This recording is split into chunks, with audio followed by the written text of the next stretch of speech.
栄えある海戦の一陣、我ら祖軍が受けたまった。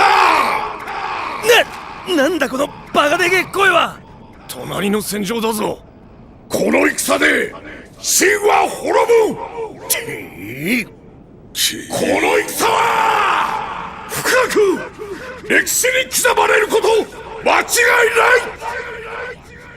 この大戦の口火を切る誉れ高き者は林北貴様だ。おう、先方は。よっしゃよっしゃ。我が名はその豪将林北。林武君、そこか。同金の敵は。我こそこの壮大な戦の幕を開ける者である。地を揺るがすのは誰か。天を震わすのは誰か。沈め戦軍。突撃じゃ。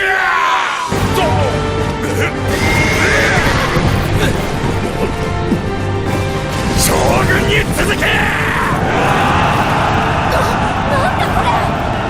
さすが公将軍、そうこなくったよ。俺たちも続くぞ。突撃だ軍隊。この大戦の口火を切るのは俺たちだ。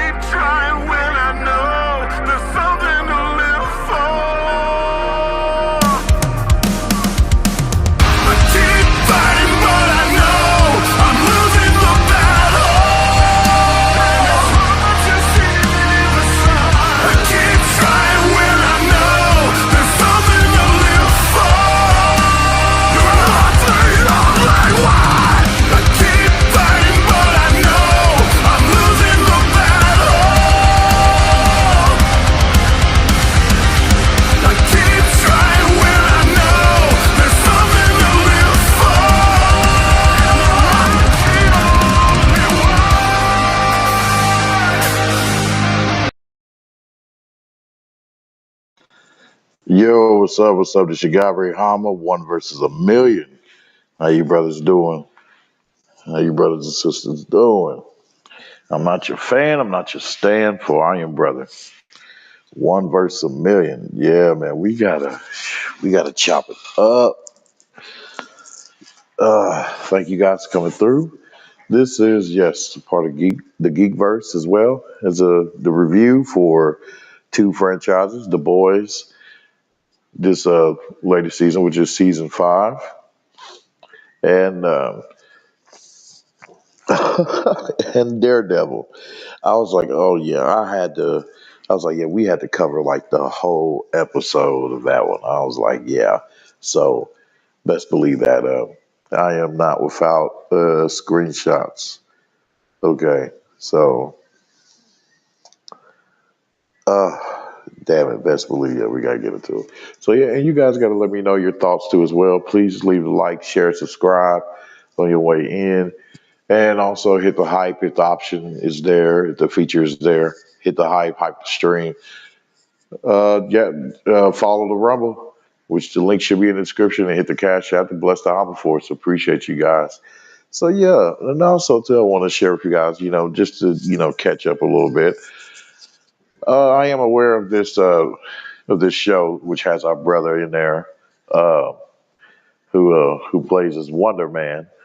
This show called The Man on Fire, which is basically a show from derived from the movie of Denzel Washington's movie when he played, just the main character for that movie, Man on Fire. So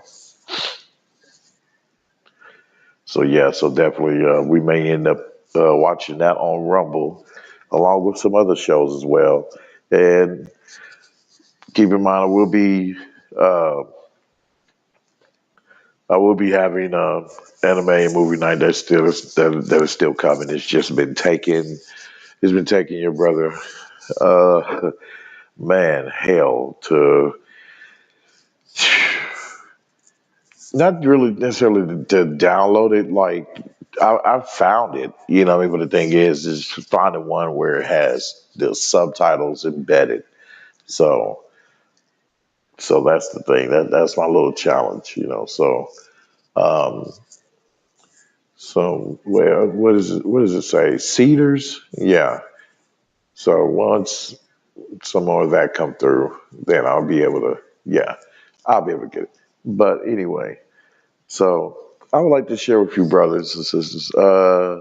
Yeah, some shit from the Geekverse. All right, and some videos, and also your it's like I got some videos from Marvelous Videos. Shout out to them cats. Shout out to them brothers over there. You know, so it's all interesting. Best believe that. So so yeah, we will we will be checking some videos out.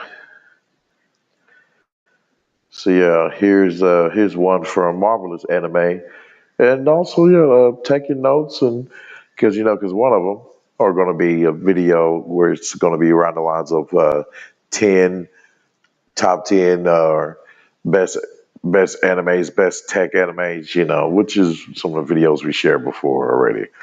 Um, so I believe one of them is a fantasy and maybe some mecha, some tech mecha kind of animes. Um, yeah, then I got something related to Monarch and House of the Dragon. So and yeah, and also from something from our brother Comics Explain, you know, from Brother Rob. So shout out to him.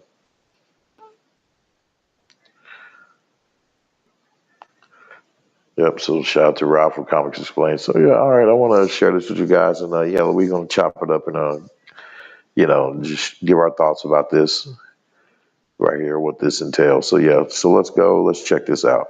It's quite rare to find anime that has no bad episodes. Even the best of them have a couple of filler episodes. Hold on. Yeah, before I do that, just want to let y'all know I'm gonna share these videos, you know, to get the stream going a little bit, you know, get you guys to come through, and then we chop it up about these videos. But these are also videos that I really do want to share with you guys, and you know, so we can give our feedback. And these are like what my first time. Yeah, these videos are my like first time seeing them, so I'm seeing them with you guys for the first time. So yeah, so let's go, let's get it. It's quite rare to find anime that has no bad episodes. Even the best of them have a couple of filler episodes here and there. But today, I'm going to tell you about 10 new-gen fantasy anime with literally 0 bad episodes. These are the kind of shows where every episode matters, so you'll never really feel bored while watching them. Each episode adds something meaningful, whether it's world building or character development that pushes the story forward. So, if you're looking for fantasy anime that stays consistently good from start to finish, this list is definitely for you. Let's begin. Frieren Beyond Journey's End 2023. Frieren Beyond Journey's End is one such fantasy that tells you what happens after the adventure is over and after the hero has defeated the villain. Produced by Madhouse, Frieren Beyond Journey's End is already a fan favorite. The story follows Frieren, a powerful elven mage who was part of a legendary group of heroes. Among them was the hero Himmel, the priest Heiter, and the dwarf warrior Eisen. They defeated the Demon King and brought peace to the world after their 10-year journey. After their victory, the group goes their separate ways. For Frieren, this separation doesn't feel like a big deal, because elves live for hundreds or even thousands of years. However, 50 years later, when she meets her old companions again, she realizes that humans age quickly and their lives are short. Soon after, Himmel dies of old age, and Frieren begins to regret that she never tried to truly understand him while he was alive. Because of this regret, Frieren decides to go on another journey. This time, her goal is to understand humans and form bonds that she once took for granted. Along the way, she takes in an apprentice named Fern and later meets a warrior named Stark. Together, they travel across the world, visiting places connected to Frierin's past adventures while encountering new people, magic, and dangers. I found this anime incredibly refreshing. Most fantasy anime focus on action, but Frieren takes a much quieter approach. Every episode focuses on small but meaningful moments that slowly build the characters and their relationships. It has no bad episodes, and once you start watching it, you'll feel like you're part of the gang, traveling with them. Delicious in Dungeon 2024. If you think cooking and demon hunting don't go together, well, then think again. Delicious in Dungeon, produced by Trigger, has already been renewed for a second season because the first one was so good. The story is about a group of adventurers exploring a dangerous underground dungeon filled with monsters and traps. During a battle with a powerful red dragon, the knight Leos loses his sister Fallin, who's eaten by the dragon. Although the rest of the party manages to escape alive, they lose all their equipment and money in the process. Determined to save his sister before she's fully digested, Leos decides to return to the dungeon immediately with his companions Marcil and Chilchuck. The problem is that they have no supplies left, so they come up with an untraditional solution. They'll survive by cooking and eating the monsters they defeat. Along the way, they meet a dwarf named Senshi, who's an expert at cooking monster dishes. With his help, the group continues their journey through the dungeon while preparing surprisingly delicious meals from creatures like slimes, mushrooms, and even dragons. I had a lot of fun watching Delicious in Dungeon, even though I was quite reluctant about watching it. The concept sounded silly, but once I started, I couldn't stop watching. Every episode introduces a new monster and then shows how the characters turn it into a meal. It almost feels like watching a fantasy version of MasterChef. It's not just the concept, but also the characters who make this show so much fun with their own quirky personalities and the bond that they share with one another. The Apothecary Diaries 2023, produced by OLM and Toho Animation Studio. The Apothecary Diaries is set in the Royal Palace and focuses on solving medical mysteries. The story follows a young girl named Mau Mau, who grew up learning medicine from her apothecary father in the red light districts of a large city. One day, she's kidnapped and sold as a servant to the Emperor's palace. At first, Mau Mau tries to live quietly and finish her years of service without attracting attention. However, her curiosity and knowledge of medicine make that impossible. When rumors spread that the Emperor's children are becoming ill, Mau Mau secretly investigates the situation using her knowledge of herbs, poison, and chemistry. She manages to discover the real cause of the illness, which catches the attention of Jinshi, an influential palace official.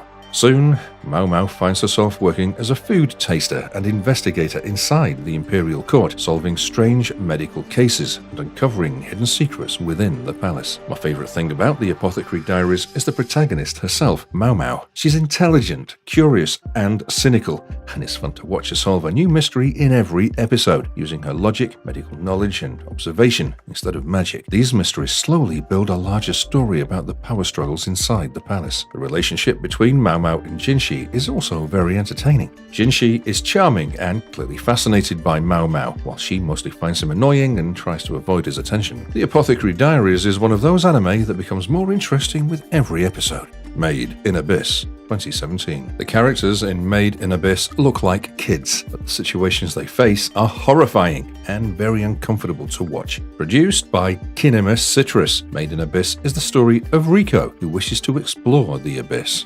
The Abyss is the giant hole in the middle of an island.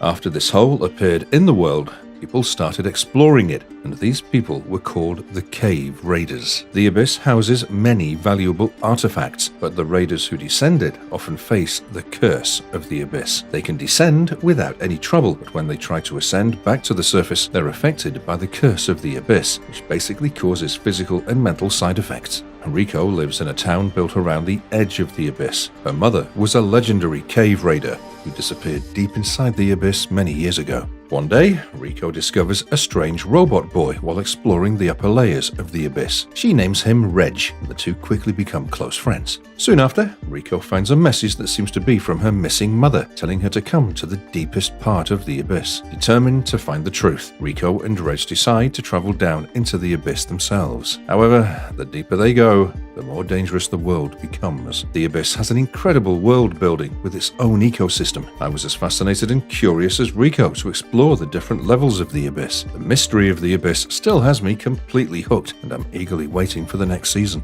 Demon Slayer Season 1, 2019. Demon Slayer is one of the most popular new-gen anime on this list, and I had to talk about it. Produced by Ufotable, Demon Slayer tells the story of Tanjiro, who lives in the mountains with his family. One day, after returning home from selling charcoal in a nearby town, Tanjiro discovers that his entire family has been brutally killed by demons. The only survivor is his younger sister, Nezuko Kamado, but she's been turned into a demon herself. Despite becoming a demon, Nezuko still shows signs of human emotions and refuses to harm people. Determined to protect his sister and find a way to turn her back into a human, Tanjiro decides to become a demon slayer. Along the way, he meets a skilled swordsman named Gyu Tomioka, who introduces him to the Demon Slayer Corps. Tanjiro then begins his training, learning sword fighting techniques and breathing styles used to defeat demons. As Tanjiro officially joins the Demon Slayer Corps, he travels across Japan, hunting demons while searching for clues about the demon responsible for his family's death, Muzan Kibutsuji. During his journey, he meets other demon slayers like Zenitsu Agatsuma and Inosuke Ashibira. Together, they face powerful demons while slowly growing stronger. I love everything about this show. The characters are all entertaining, the story keeps you hooked, and the animation is so stunning that it's hard to tear your eyes off the screen. I also really enjoyed the group dynamic between Tanjiro, Zenitsu, and Inosuke. Their personalities are completely different, which leads to a lot of funny moments between the intense battles. Every arc introduces new and interesting demons with their own abilities and backstories, and that keeps the story interesting. Behind the humor and charm, we also know how high the stakes are, and it keeps the tension alive throughout the series. Spy X Family 2022. Produced by Wit Studio and Cloverworks, Spy X Family is about a pretend family slowly learning to care about each other. The story takes place in a world inspired by the Cold War, where two rival nations are constantly on the edge of conflict. To maintain peace, a brilliant spy known as Lloyd Forger is given an important mission. His task is to get close to a powerful politician who rarely appears in public except during events at his son's school. To complete this mission,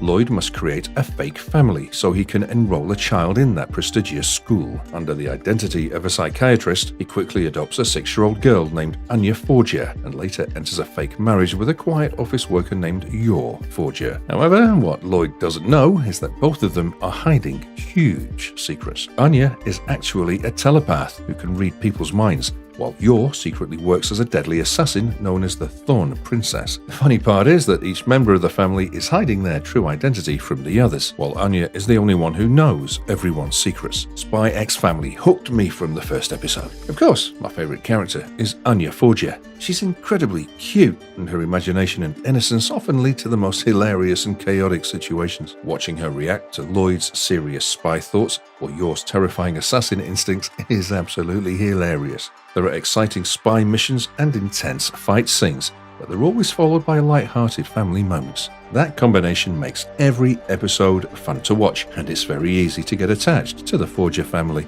Chainsaw Man 2022. Produced by Mappa Studios, Chainsaw Man follows a poor teenage boy named Denji who lives a miserable life while trying to pay off the huge debt left behind by his father. To survive, Denji works as a devil hunter, killing dangerous devils for the Yakuza. His only companion is a small and loyal chainsaw devil named Pochita, who helps him fight. Even though Denji works extremely hard, his life is still full of poverty and struggle. He dreams about simple things that most people take for granted, like eating good food or having a normal life. One day, Denji is betrayed by the Yakuza and killed by a powerful devil. In order to save him, Vegeta merges with Denji's body and becomes his heart, giving him the ability to transform into Chainsaw Man, a terrifying human-devil hybrid with chainsaws coming out of his arms and head. After this transformation, Denji is discovered by Makima, who recruits him into the public safety Devil Hunters. There, Denji begins working with other hunters. Together, they fight dangerous devils that threaten society while uncovering darker secrets about the world around them. Chainsaw Man never gets boring. All the characters are really fun to watch, and the fight scenes are incredible. Being a Mappa production,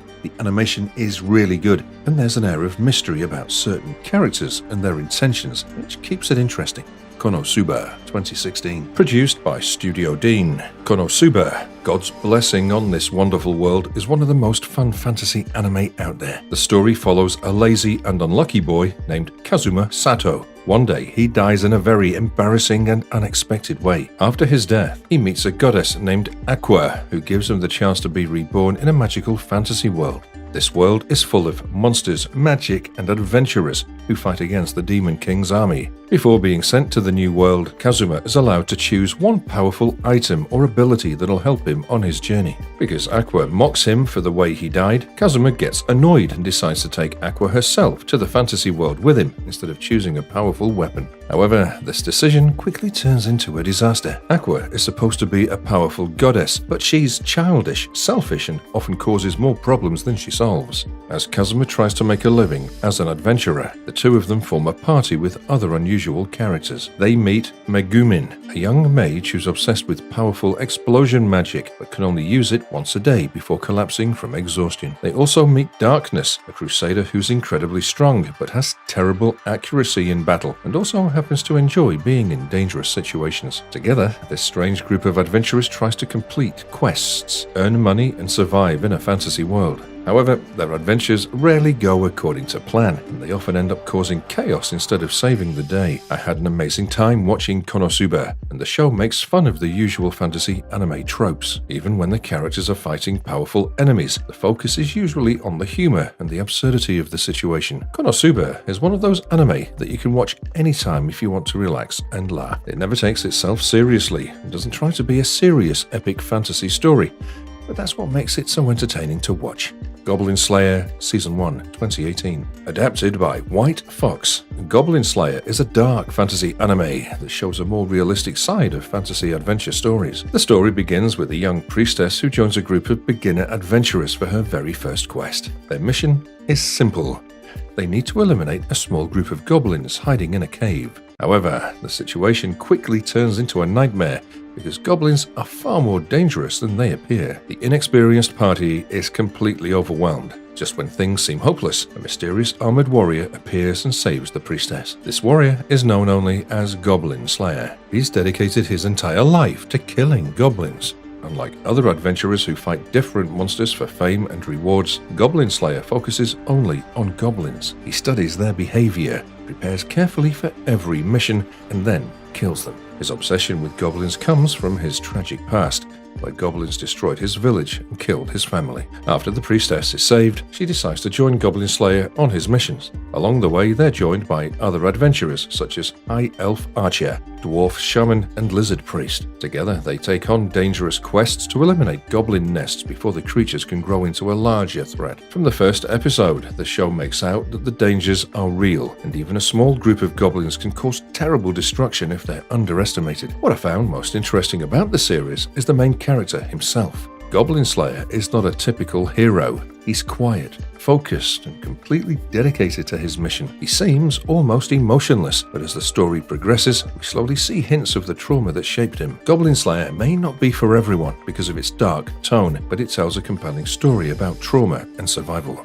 Re:Zero Season 1, 2016. Produced by White Fox, Re:Zero, Starting Life in Another World, is an isekai anime where our protagonist is trapped in a magical world. Subaru Natsuki, while returning home from a convenience store, suddenly finds himself transported to a mysterious fantasy world filled with magic, knights, and strange creatures. At first, Subaru thinks that this will be a game where he becomes a powerful hero. He comes across Amelia, who's searching for a stolen insignia, and he promises to help her. But during their investigation, they're brutally killed by a mysterious attacker. Instead of dying permanently, Subaru suddenly wakes up at the exact moment he first arrived in the city. He soon realizes that he's gained a strange and terrifying ability called Return by Death. Every time he dies, time resets to an earlier point, allowing him to try again and change the outcome of events. As the story continues, Subaru repeatedly dies and relives the same events while trying to protect Amelia and the people he meets along the way. During his journey, he also becomes close to other characters who each have their own secrets and motivations. Return by Death may sound like a cool ability, giving Subaru countless chances to right his wrongs, but Subaru remembers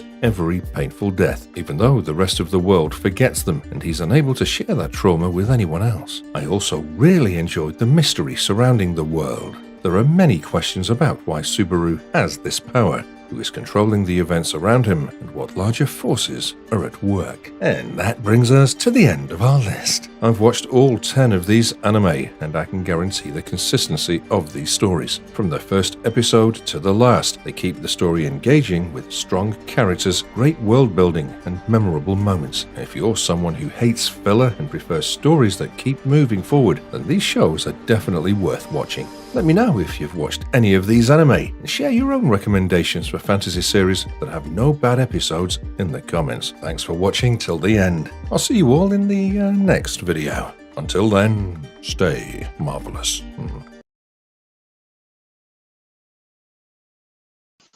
Yeah, shout out to them, man, to the Marvelous Anime team and the Marvelous videos. But yeah, within that, I've seen most of them. Excuse me. I've seen I haven't seen Coco Suba or Kono Suba. I haven't seen that one with the goofy sword woman. Yeah, I haven't seen. Yeah, I haven't seen that one. I probably may have seen like maybe the first episode or something like that, a clip of it, because those are the same clips I've seen when I've seen it. Um, it seemed like what the main character is just a little witch or whatever. So, ReZero, yeah, where our boy he has this the reset, this ability that's been given to him by this entity, which is the reset ability. But the thing is with that, I'm wondering like, okay,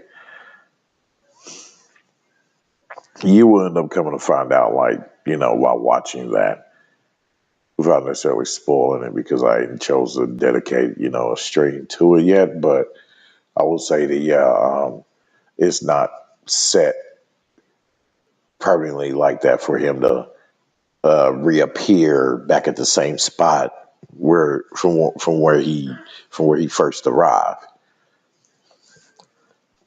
It's a reset ability that, as you obviously, with him just coming up on the knowledge of this ability, that as the story progresses, you will see of how he comes to find out, oh, that I don't, I can, when I break certain cycles, or there's certain things I need to do within this adventure in order for me to basically reach to a checkpoint. Like he has to do some shit or whatever, in the midst of this period, in this certain time frame, and at certain particular points within that time, he must commit certain actions in certain orders, so he can get past that boom and get to the next checkpoint, and then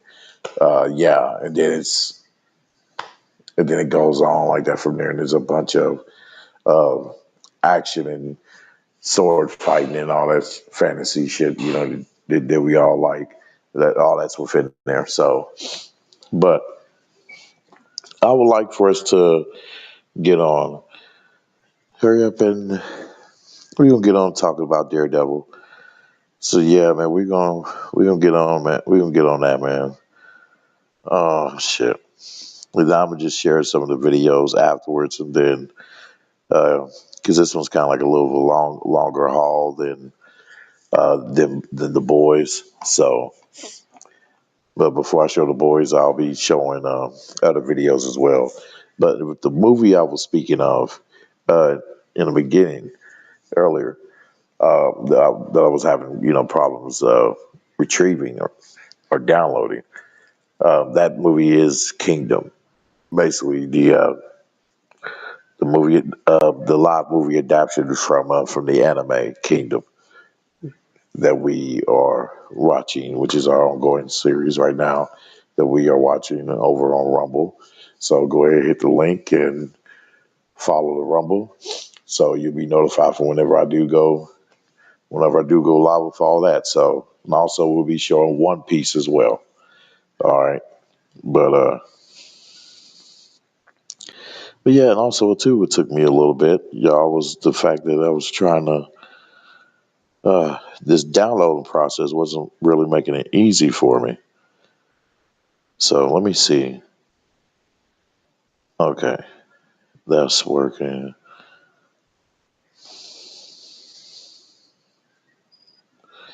Let me see. Okay.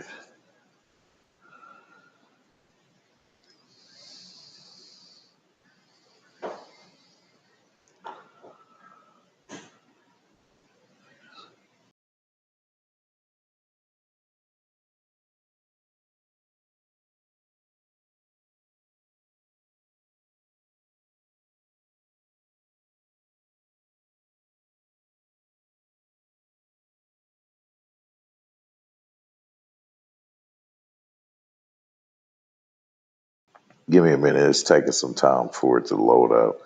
So I don't know why.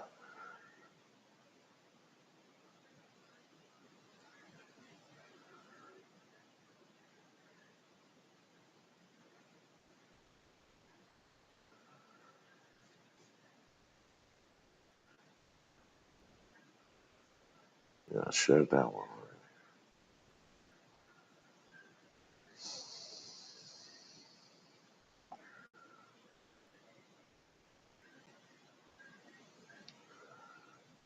See, I need a particular photo.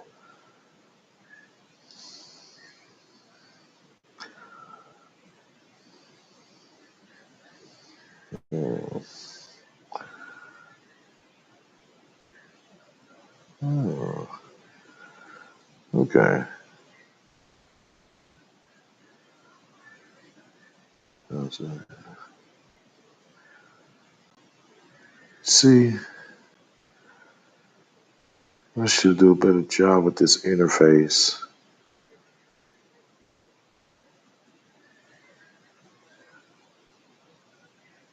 It's kind of nerve wracking. Let me see. Yeah, because I'm going to try to fly through this shit. So I'll just get to acting right. Okay.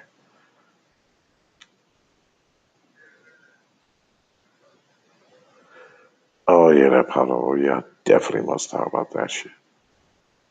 Yes. Damn it.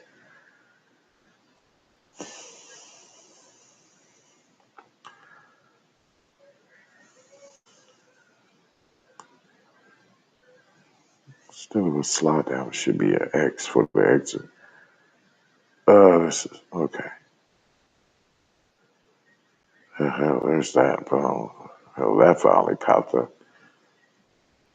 But let me X that out. Weird.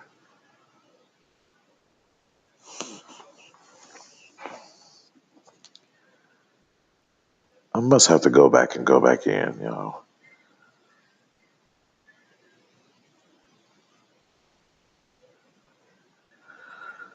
Yeah, I must have to go back and go back in.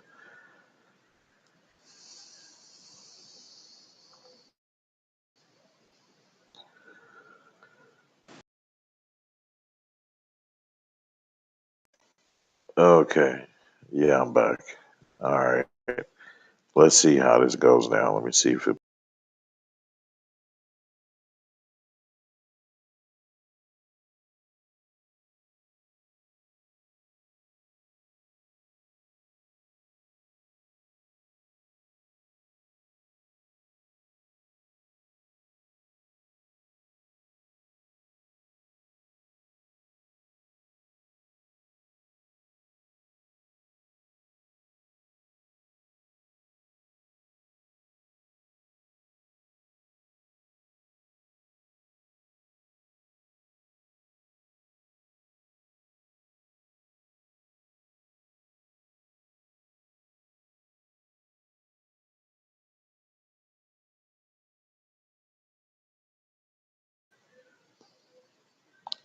Here. Give me a minute.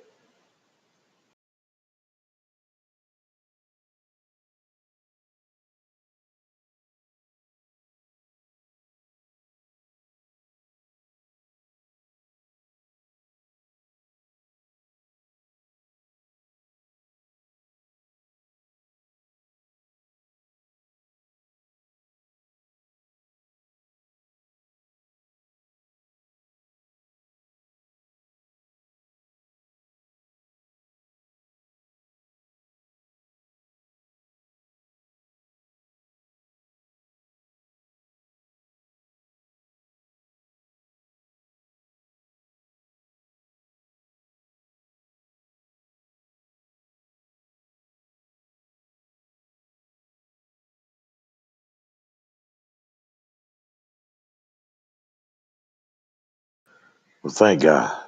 Some of them popped up. Ooh, what was I about to say? What the hell's going on? Thank you guys for your patience. But yeah, man, we see our girl, her crazy ass, Karen Page. You know, she got turned in by that dude from the tax force, whoever the hell his name is. He's a total dickhead. But seeing our girl Page, man, I'm like, damn it. Like I said, man, from the last episode, I'm like, girl, like you should have looked at that as like super mandatory, damn it. You know what I mean? As you first implied, is the reason why, you fucking wore that get up in the first place. Damn it, was to cover your shit. Which is something that she's been doing. That wasn't like that night was her first time. No, she knows how to like, keep a disguise and shit. So yeah, it was just during that, panic or whatever. She just tossed it all to the side, and during that moment of panic when her when her girl's friend, the girl that was with her, when her friend Javi, who works at uh this like little cookout stand, whom she you know uses to do, she conducts her little deals with and shit, whatever. But he's a close friend. He's a real close friend to her. So yeah, he ends up getting whacked aside the head by one of the uh, by one of the task force members, and so therefore, and she ran over, to help him and holding his head. His hand was bloody and all that, but totally forgot them. She just totally knocked off her disguise, her little hood, her hat that she had on her head. I'm like, damn, girl, like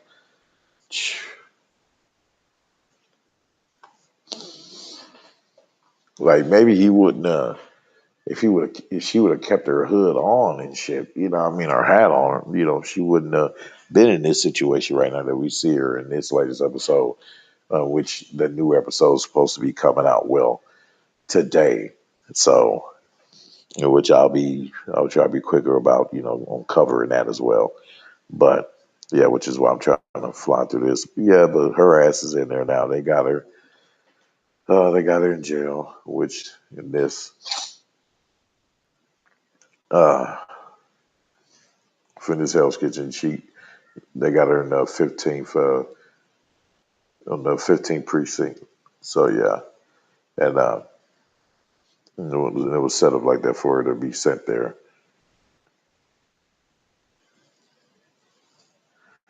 And it was set up by someone in particular. So yeah, we'll get to that. All right, so let's see. I'm like, damn, girl, you fucked up. I'm like, man, I hope they don't do my girl Paige wrong, man. I'm like, oh shit, I hope they don't write it to where she ends up like having like a great horrible experience and shit within this motherfucker, man. But I'm like, damn it.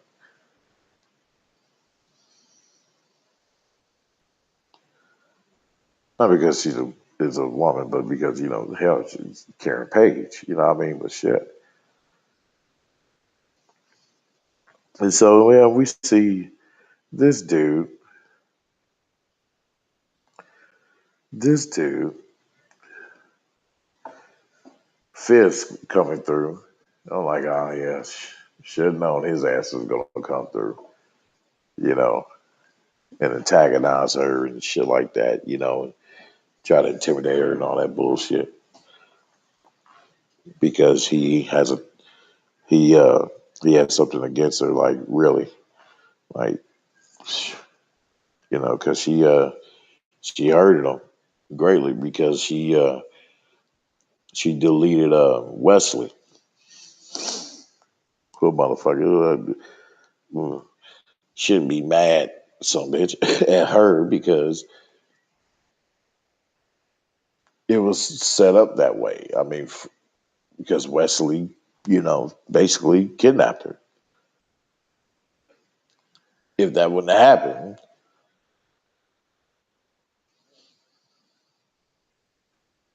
and he taunted her with the pistol,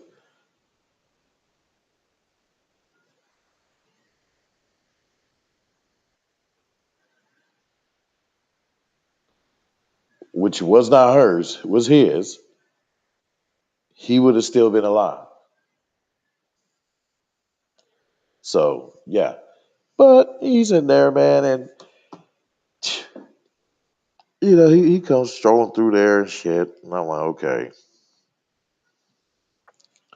they, had some words and shit, they exchanged some words, he got pissed off, and so he ends up like snatching her ass up, man, around the throat and shit. I'm like, damn, man. I'm like, ah. I'm like, ooh, don't kill her because that some bitch can just snap her damn neck with one hand. He know it too.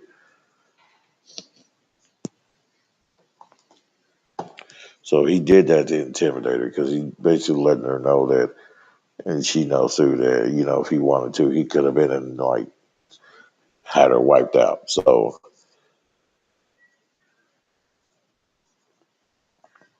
he knows he has to do this in order in the hopes of at least winning back the people to some degree. Basically, because of what happened from the previous episode.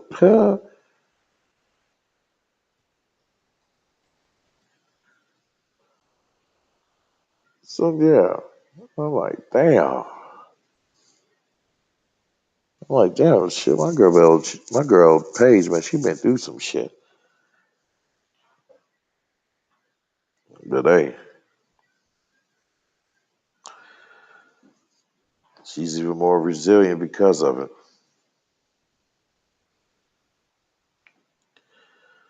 So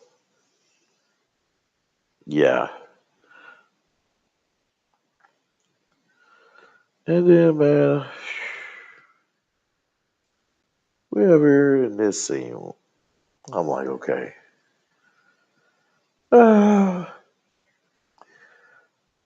I'm glad because I'm shouting. I'm like, yeah, girl, yeah, get his ass. I'm like, you damn right. So, going to this motherfucker.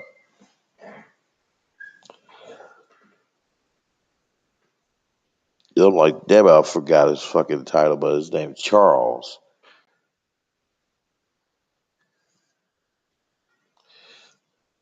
I think he's an informant, some shit. But yeah, he has government ties like a motherfucker. And apparently, according to this scene, when I'm looking at this, I'm like, okay, because he ends up saying like telling Jessica because Jessica she was about to beat his ass. I'm like, girl, yeah, beat his ass. I'm like, beat his ass for sending his man over to your house to try to take you out or do whatever, to take you out or capture you, whichever one. Why you had your daughter there?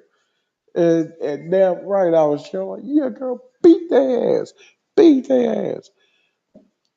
And a little badass girl, boy, she thought that one thing, one little grenade was a toy.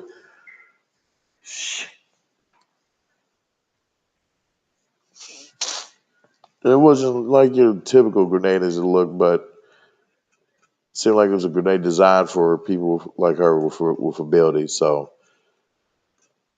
to take people like her out or to incapacitate them or something. But yeah, glad boy. I'm like, yeah, beat their ass. Yeah. So Charles tells her in this scene, he's like, hey, he's like, if you do something to me, you won't find out what happens to Luke. Because he knows I have ties to Luke. And she's like, she she backed off a little bit. She's like, so what's he been doing? I'm like, yeah. I'm like, you missed that chocolate, girl. Yeah. I'm like, yeah, girl. You missed that chocolate.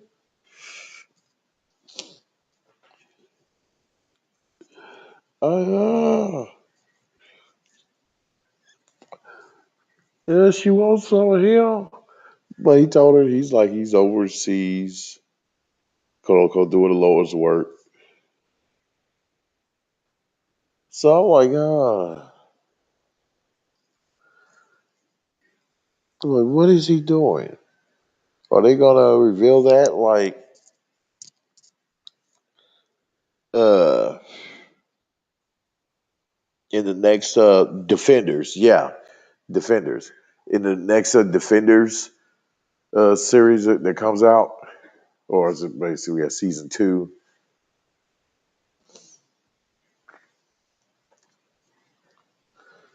So yeah, maybe they reveal something within that, but yeah. So I was like, huh, okay. So she ends up letting him live. She ends up letting him live.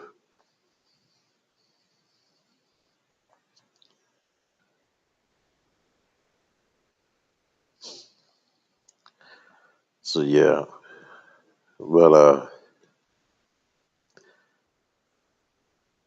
yeah, this thing is this where we see her talking, telling Matt that basically Charles ain't you know he don't know shit or whatever, but it's all bullshit.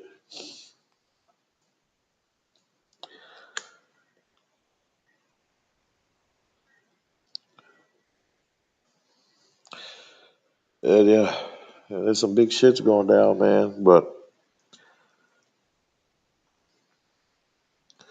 in this next scene, we see where our boy Cherry he comes through, to meet them up on the roof. Jessica complained about it. She's like, why we gotta always meet up on the roof? But yeah, so he comes there, sees them, and gives them the news, update them about what's going on with Karen.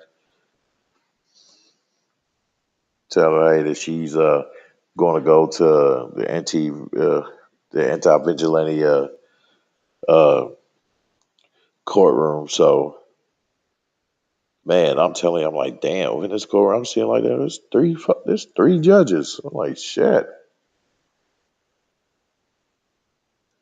they ain't playing.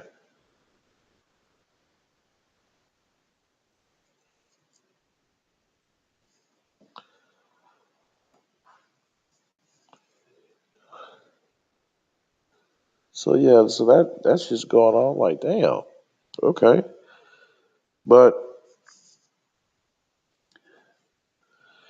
so I guess he's gonna set up somehow, for Matt to see Karen, to be able to see Karen or whatever.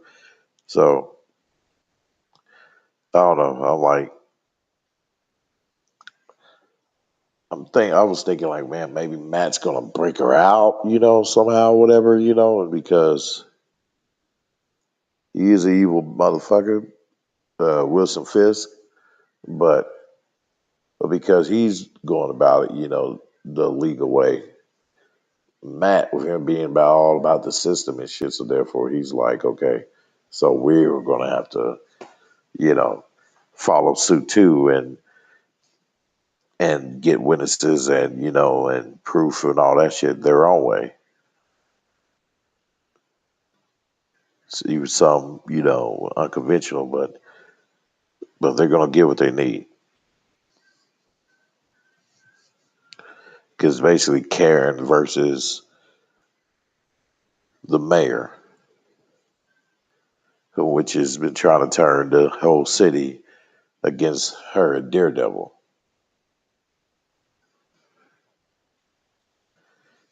So yeah, that's what Cherry doing, is letting her know the news, about what's going on. So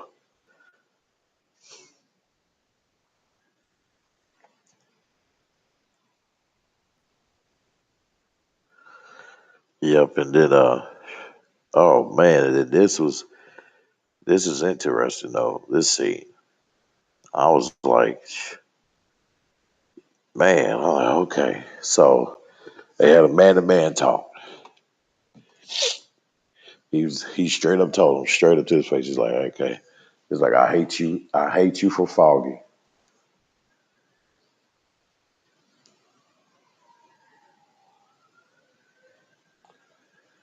So yeah, I said I hate you for Foggy. And for all the other murders you committed. Especially what was his name? Naheeb. Yeah, man. That one Indian dude. That one, yeah, that had me messed up too as well. So I was like, damn, man. Why you gotta take my dude out, man? Damn, man. But Matt told him, he's like, man, talk. He's like, I hate you for Foggy, Nadeem, and another character too, as well for all the other murders he committed since those murders, you know. So he said you could go do whatever. Gave him a shirt. You go do whatever, die, whatever. But shit. But he said if you're serious about wanting to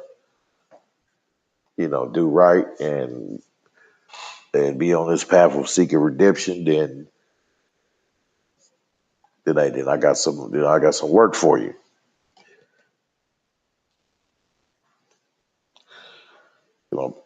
This dude. He's like Poindexter. He's like, hey, well, I can't make you no promises, but and then Matt tells him, he's like, I wouldn't believe you, damn, if you did. He said, damn, but shit, but if your ass want this redemption, motherfucker, hey, this is that path. And I'm like, oh, okay. I'm wondering. The dude's like, so tell me what you want me to do. That left me curious, okay, because it goes into the next scene. I'm like, damn.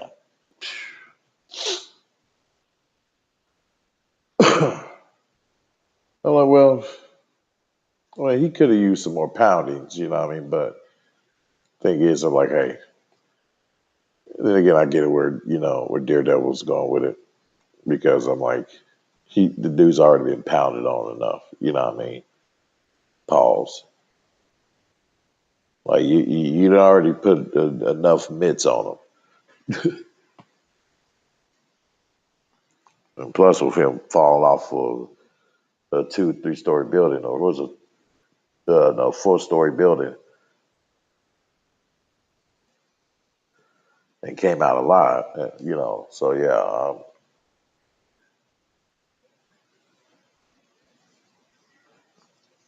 only thing you can do is be like, hey, I'm gonna use you as a living punching bag for for about 5 more minutes, and that's it, no more.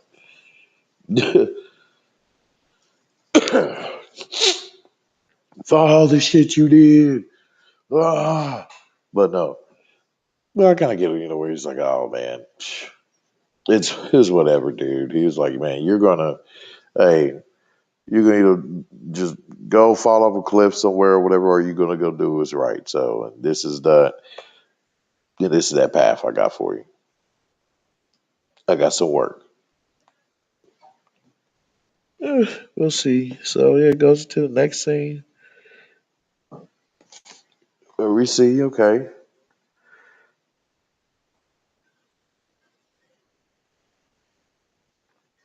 What we see is, we got Karen here, who's being met by Brett. Brett, who is his title is a captain. Yeah,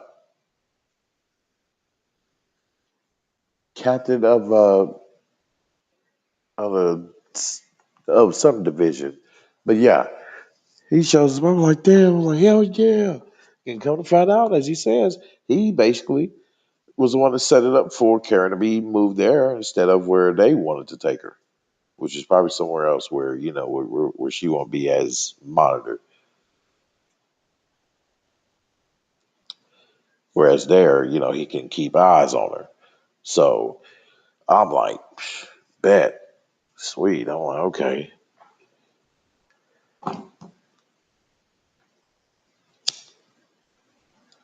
But see, the thing is, he knows though them in hell. But with him, with her being under his watch, and if she breaks out, or if he breaks her out, let's say, then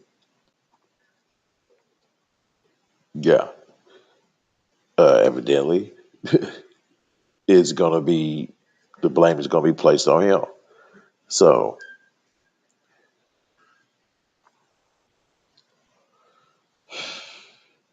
and she tells her, and she tells him that that Fisk was there. He's like, he knows, hey, it was shit he could do about it. But there's another reason why that he had her, he arranged for her to be moved to his district is because so he can do this. Come there, boom, because it was all set up for him to break her out, damn it, for just a little bit, for like what a couple of minutes, just so she could see our boy Daredevil.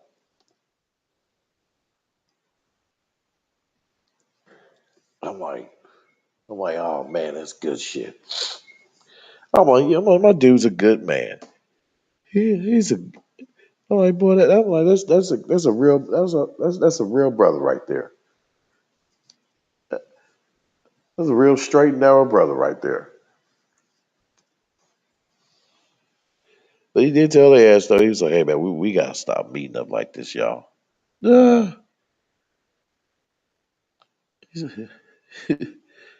he said, yeah, we definitely gotta stop meeting up like this. Oh shit.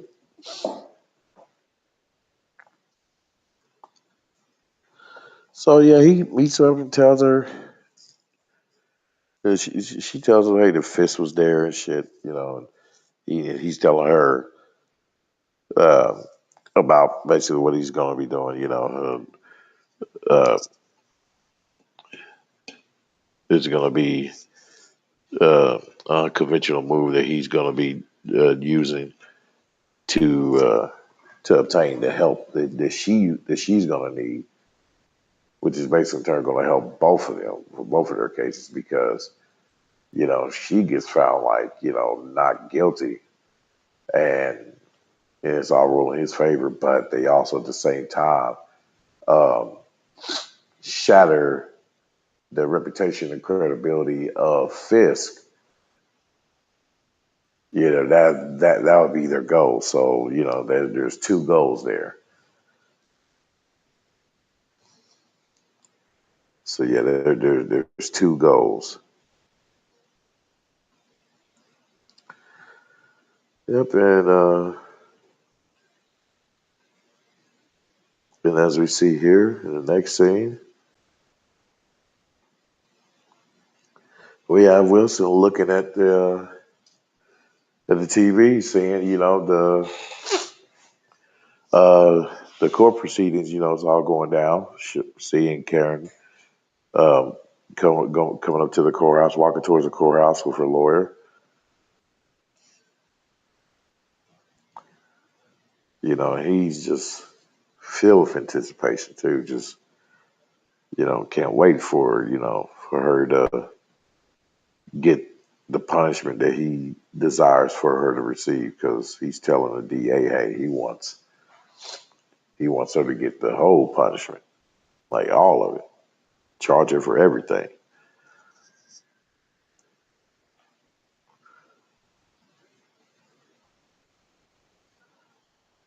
He'll charge her for everything, damn it. But then, because he's talking to this dude, Hawkbird. Yeah, the DA, that's his name, Hawkbird. But a girl comes in, the doctor, crazy doctor who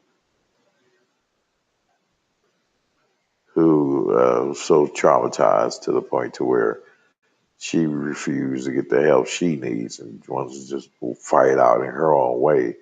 But doing it in her own way, she allowed herself to slip into some kind of level of say like just being psychotic because she believes herself to be haunted by this muse character that that died from the last season. So therefore, she's allowing that trauma to turn her into an evil bitch that wanted to steal jewelry from a woman who just died.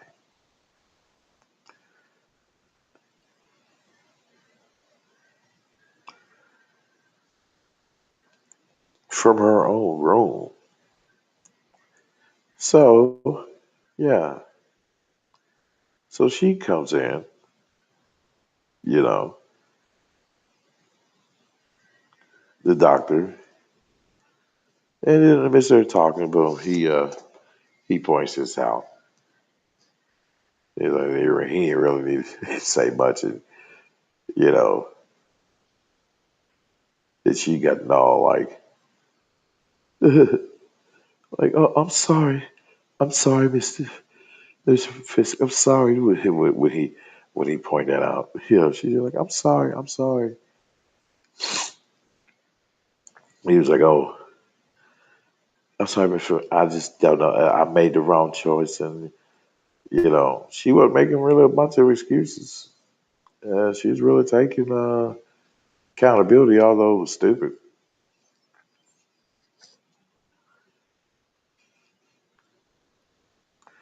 He was like, yeah. He was like, I normally would make the.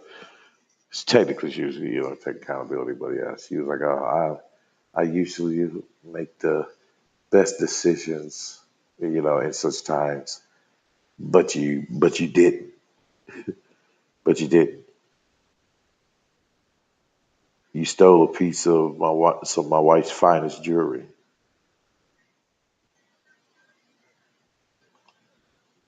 The hell wrong with you? And I'm curious because as I noticed, yeah, she, I don't know what he said to her, but I don't know, she became more of a team player.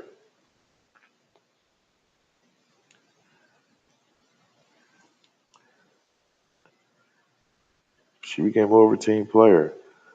But yeah, we get that. Yeah, she's making her way to this courthouse. I'm like, oh shit, it's going down. Well, next scene, man, dude, these motherfuckers here, man. BB. I'm like, I understand her. Hey, for a girl like, as frail as she is compared to Fisk, you know what I mean? Like, she can't pose that much of a threat to him. I mean? She got to utilize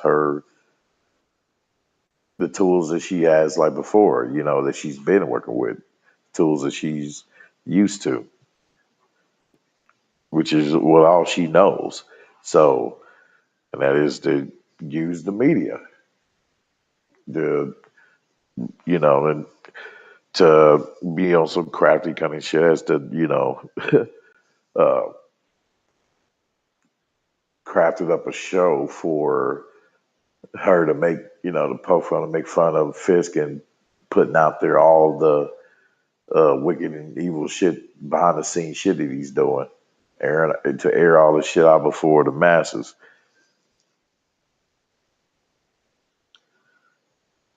I get it, but I'm like, but she still could have, done it like someone a little smarter though, man. Like, but making sure, damn it, hell, that dude didn't find out. I'm like, why did you have to tell Daniel? What? I mean, like hook up with some of your buddies, to help you to, instead of doing it because she was showing what she was doing it by herself. Creating those videos where uh, those videos and posting them on live for everybody to see of her basically airing out all of the behind the scene, dark business, of Wilson Fisk, making fun of him while dressing up while dressing up like him.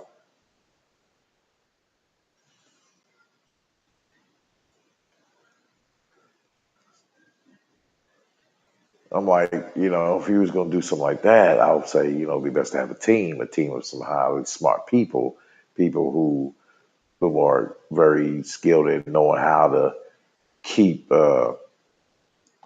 keep themselves from being detected. Who know how to set up those walls to block, you know, from them basically catching her and detecting her location.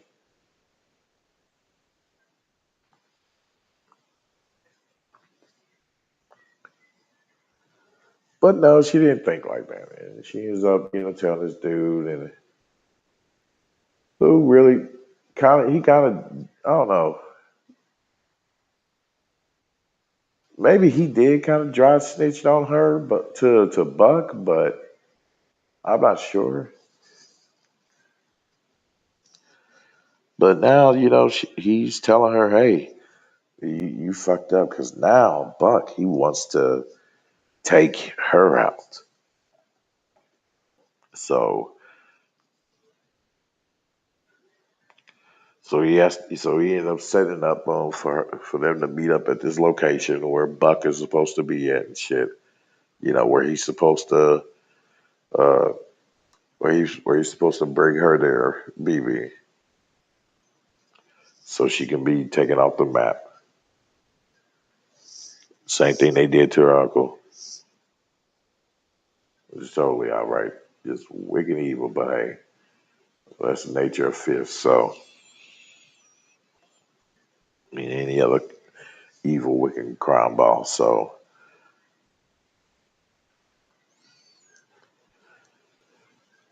I'm like, damn. I'm like, girl, you got involved with the wrong white boy. What she really wanted to get involved with her though is because of that, because he's on the inside. He's directly on the inside, working like right under the man, working right under fist.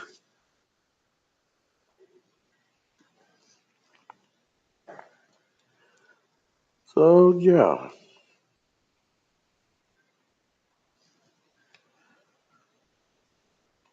so I can get it, but then again, still, I'm like, girl, it's just you still messing the wrong white dude.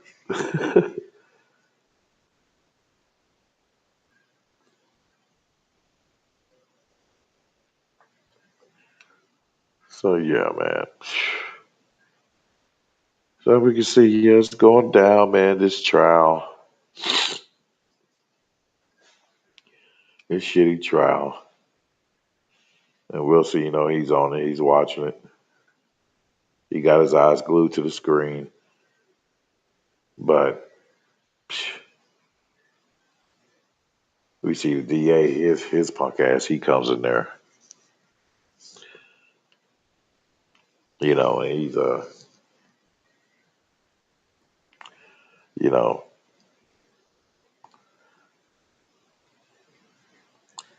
he's talking shit.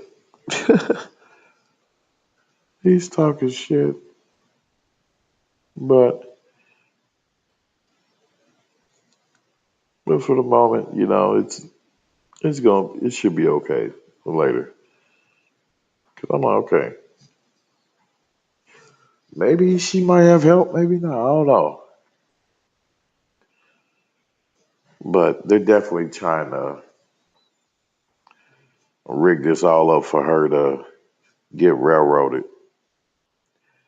So I'm like, damn. So look at see, I'm like, shit. They got 3 judges in this motherfucker, man. Like, damn, why y'all 3?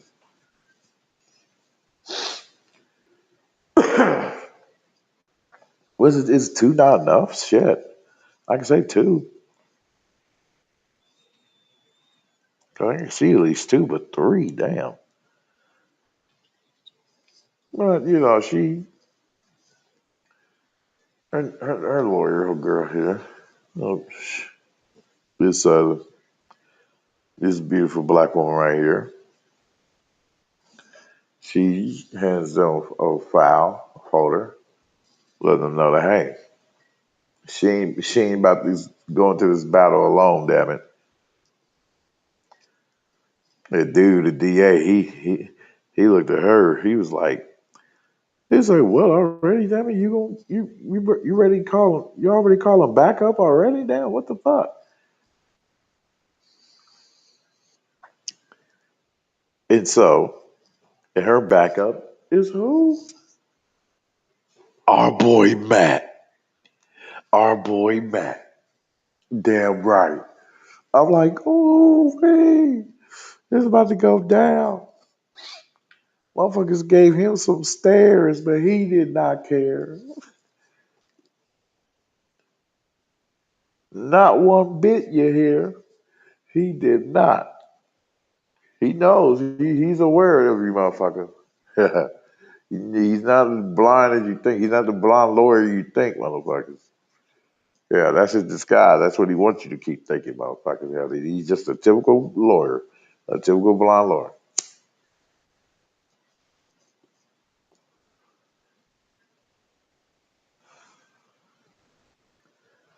And so, yep, and we see, Kingpin, he's seeing this on the screen. He's looking, he's like, he ain't get all rampaging. No, he was more composed or whatever, but you can still see Daredevil, the signs in the show where he's like, yo, he's pissed. Oh boy, he's kind of revving up now. He's a little pissed. Oh shit, he got that little worried look on his face, huh? Okay, like a little pissed and worried at the same time. All right,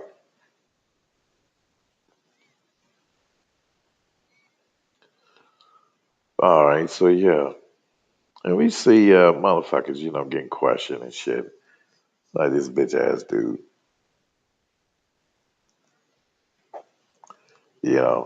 Matt's questioning him,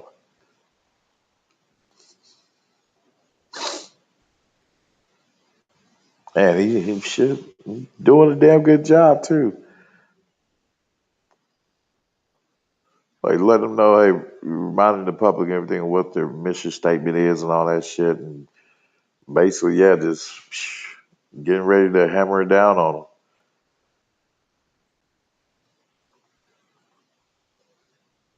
Girl, let's see, as they was taking turns with the witnesses. Little sister girl here, she was questioning. Yeah, she was questioning this. She was questioning this dude here, the light skinned nigga that want to be in so bad. She's doing a damn good job too, boy. I'm like, oof. I'm like, damn, she look good. When she gave the motherfucker that oh, I caught your lying ass face. When she get that I caught your lying ass kind of face. Like, oh, okay. Like, get him, girl. Get his ass. Get these motherfuckers. And her confidence too, boy, just um, spiked on high because of Matt's with her. Yeah, she was like, no further questions after she asked him. She was like, why was you there in his apartment? You know,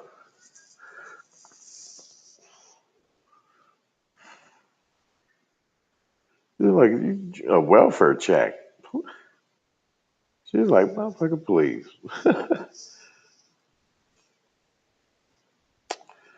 Yeah, shut that shit down. And then yeah, and over here in this scene, here we go. About to go down where they're about to kill off a girl BB. I'm like, oh man, this is bullshit. So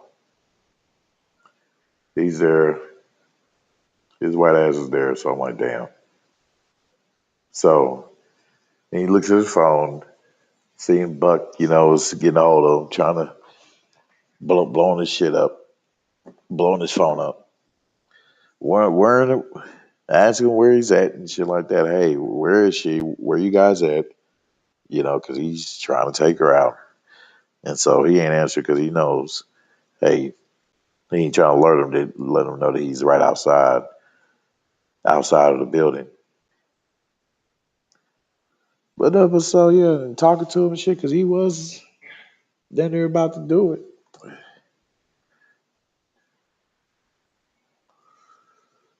He done told her damn hey that Buck done took him to bury the body type of shit and all that. So I'm like, damn.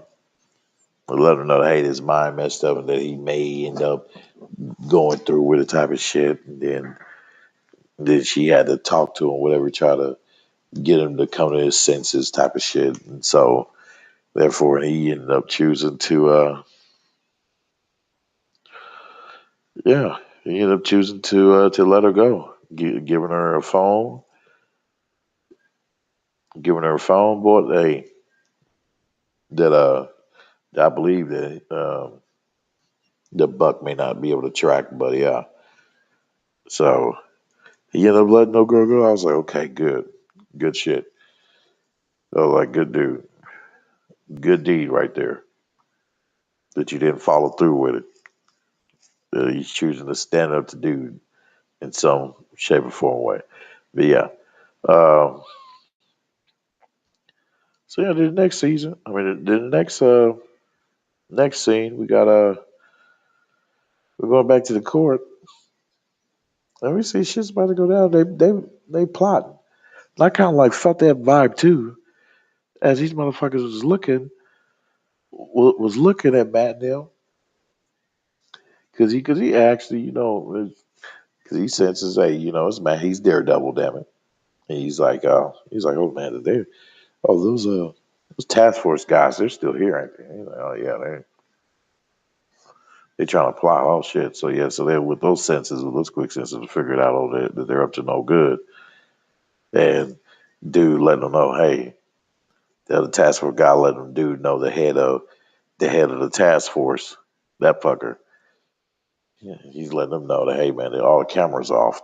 So they're really plotting on trying to take all of them out, possibly including even the lawyer. Shit, knowing fit. So yeah, so he's aiming to take all of them out. It was got this scene with them trying to move out, damn it, leave because they figured picked up on what they was trying to do in the courtroom.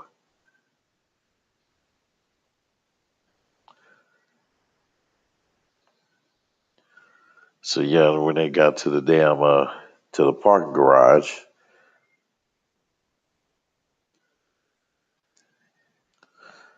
yep, that's where all that shit went down. Boom, where they end up being attacked by the task force fuckers. Where they end up getting shot at, and then Cherry being with him was firing back, and our boy Matt he ends up getting shot in the leg.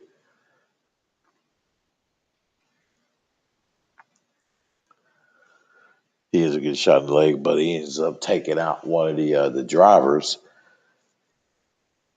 He ends up taking out the driver, which ends up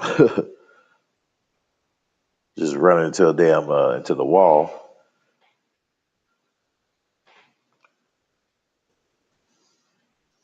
And then our boy Matt, he's hobbling away. I'm like, damn.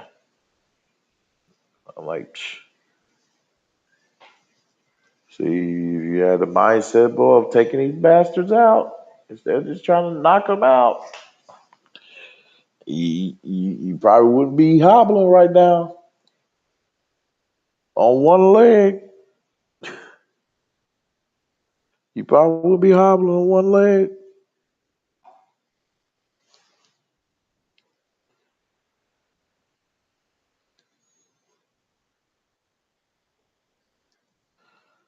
So yeah, and this shit here, I'm like, damn. So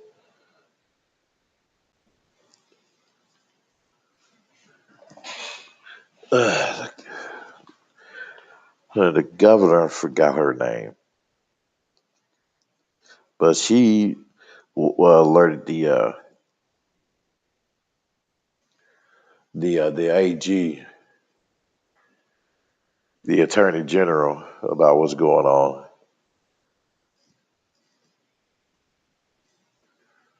with Fisk and everything, and then especially with Matt hopping in.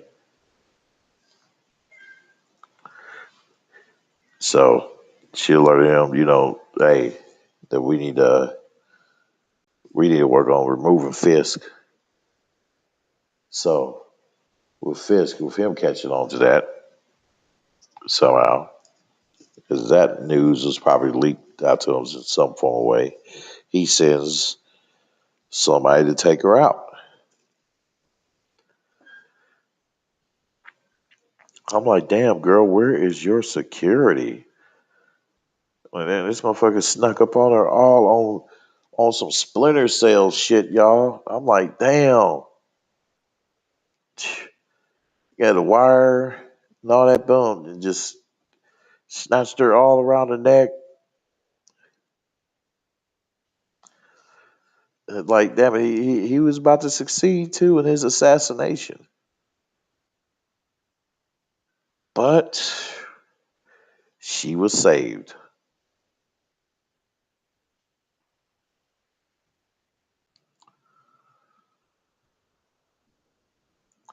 She was saved.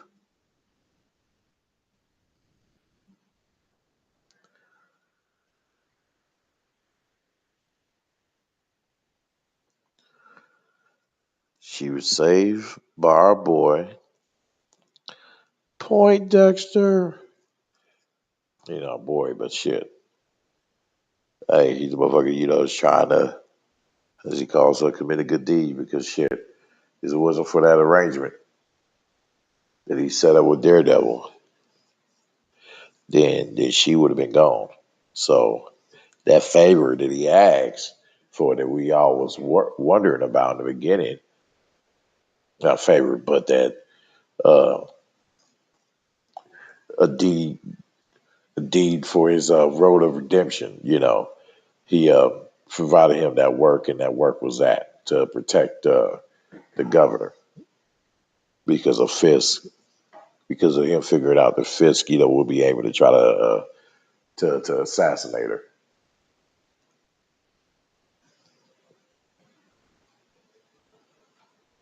So yeah. So I'm like, well, good shit. Good shit that was set up on it. Yeah, that he was there. That he was able to save her from being assassinated.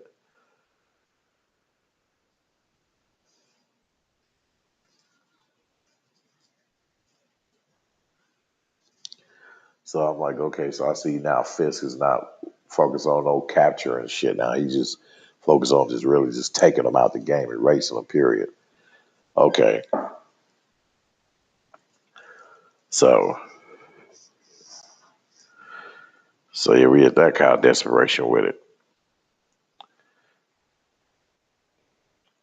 Well, yeah, so that was cool. That was cool to see.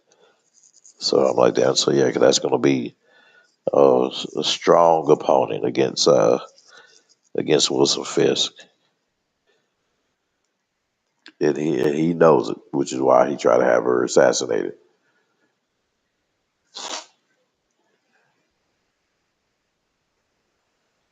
And here we go. This motherfucker shows up to Buck empty handed. And his Buck was like, "Oh, where is she?" He got up. He was like, "Oh," he took his jacket off. He's like, "You know what this means, right?" He's like, I'm gonna give you one more chance. The dude's like, "Oh man, she's gone." She messed with her birthday party's house, man. It's someone's birthday party. Shit.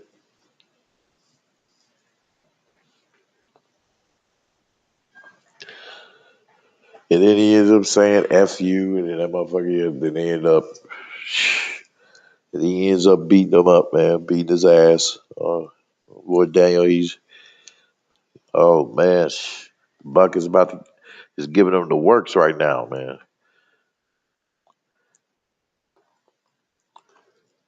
It's like, damn, dude, beating him down. I thought they were like, shit, okay, disappointment, boom, pow, straight taking out now, but he's just choosing to beat him to death. And then we got the next scene, man, where we see your girl right here. Man, oh, well, I will say, yeah, that shit. This here, I like this. This has to be the most cowardly shit, though. Like, I mean, women are known to do like to be on some cowardly shit. You know what I mean? In their ways of nature as a woman, but there's some women out there that believe in some bravery, good old classical bravery, honor, and courage, and dignity. Amen.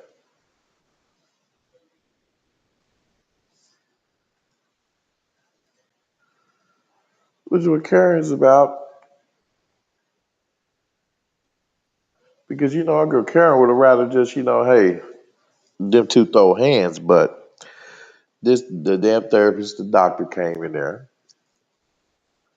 and as you know, under Fisk orders to give her that whole bullshit treatment, the same method and style of conducting her sessions, the same way she did with Muse. So she's locked into that same style. And Karen kind of like broke her front end. She didn't like it, but she got to talking shit. Yeah, I mean she was a girl was talking shit. The doctor was talking shit, so she brought up Frank Castle too about the fact about the fact about how she about Karen has feelings for some feelings for Frank.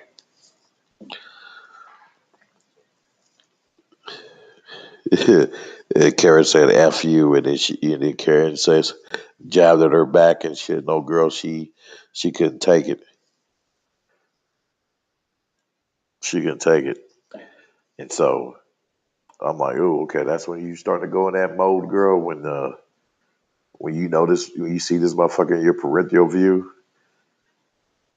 the image of like an evil spirit possessing you type of shit. See this mole, not mule, muse through the damn window. I don't know. Some people missed it. Some people, may have caught it, but or called it out. Sure, but yeah, but then after she said what she said, she got up, man, and slapped our girl, man. Slapped our girl Paige. That shit grabbed her. She slapped her like 3 times. And Karen, she's like laughing. She's not crying and that shit. She's taking it like a champ. Shit, laughing at her ass, telling her, "Is that all you got?"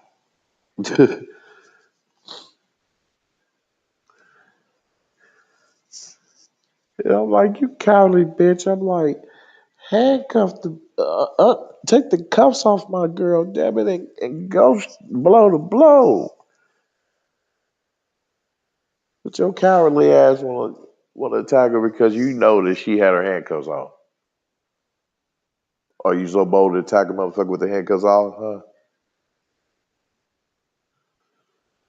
And then while girl was still smiling and shit her ass, as she was leaving, this bitch tells her, "We should do this again. We should do this again some other time." Karen told her, "I can't wait." I'm like, "Ooh, oh my god, oh shit, y'all know me." And some of y'all can't wait either for our girl, damn it, to lay the mittens on this crazy ass bitch, on this crazy ass doctor bitch, on this on this Mrs. on this Dr. Jekyll and Mrs. Hyde bitch. Yeah, snapping all crazy and shit like that. But our girl, I'm like, oh, I know, man, we can't wait for her to get back. Oh shit, we can't wait. Oh, could y'all see it at all? Oh shit, I had that on for a minute. Hopefully y'all can see it. Hold on. I'm going to go out real quick and see. Hopefully, hopefully, hopefully, hopefully, let me see. Hopefully, every the like ways of sort of redemption, so they're up to no good. And dude letting them know, hey, the task force guy let the dude know the head of the task force, that fucker. And he let him know that, hey man, all the cameras off.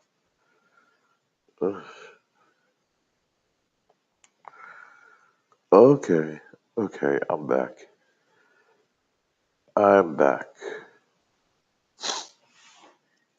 But yeah, this girl laughing. She's laughing it up. Bitch, she's like, I ain't weak. Bitch, you thought I was gonna be afraid, bitch, because you done gave me a few cowardly slaps, bitch. This stupid bitch talking about, oh, I can't wait. Oh, no. I'm like, any cuteness you have, bitch, is gone.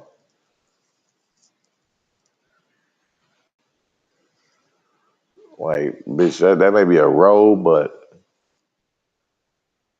that's one of them roles where it's just, I can't see you. Bitch, every time I see you, bitch, I'm going to just think, oh, okay, this crazy psychotic doctor, bitch. That's all I'm going to see.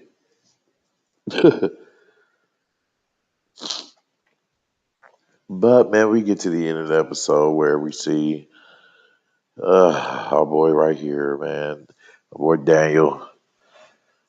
Him standing up to Buck.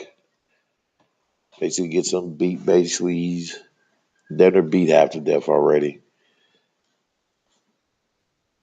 I'm like, damn it, dude, you should have.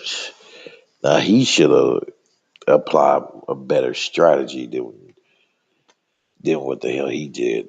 That was just some kind of sloppy work. Like you had like ample amount of time to plan something. You mean to tell me this dude ain't got enough money, damn it, to working under fist to you know to hire some goons,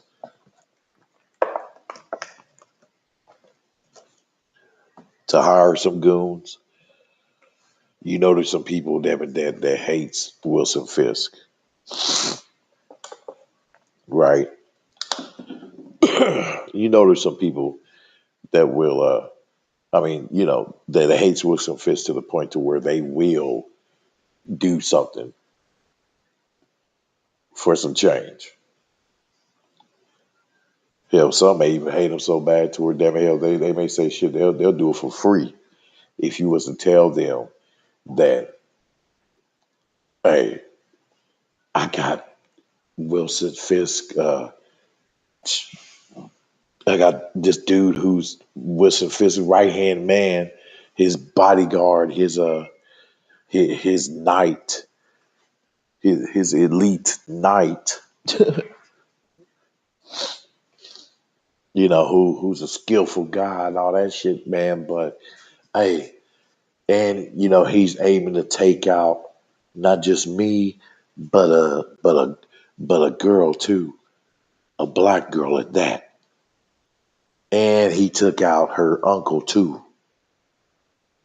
So, ooh, you should know that that's gonna have motherfuckers be all like, ooh, what? Oh, okay. Hell no. We ain't letting that go down. No. All right, so what? What's the plan? What's the plan? Man, I had that shit set up. Look, Buck would have been a problem. Even though, yeah, we see like, oh, well, right. Remember the episode, man? Well, 2, 3 episodes back where Buck took out those two dudes who was armed and they was taller than the Buck, and Buck in seconds took out both of them. Well, yeah, that's where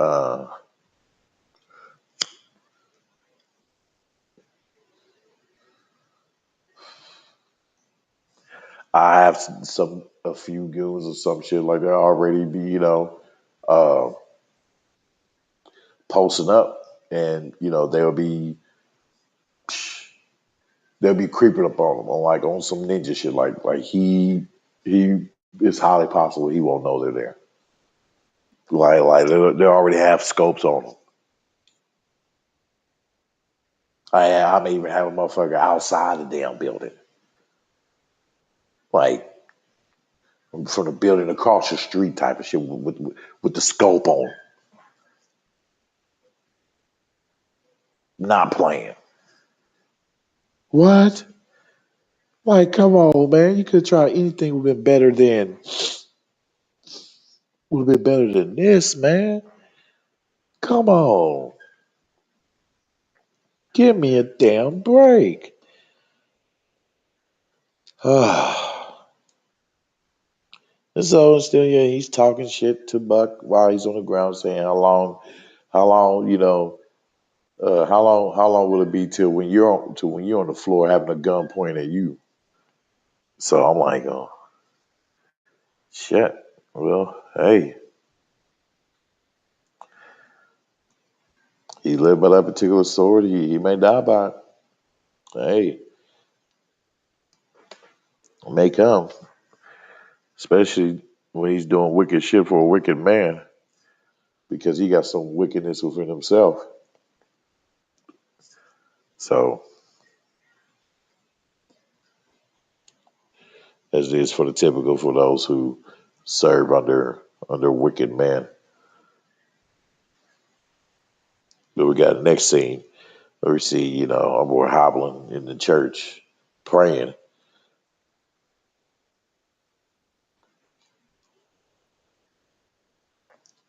Can't say he praying to God, but he's praying to one of the saints.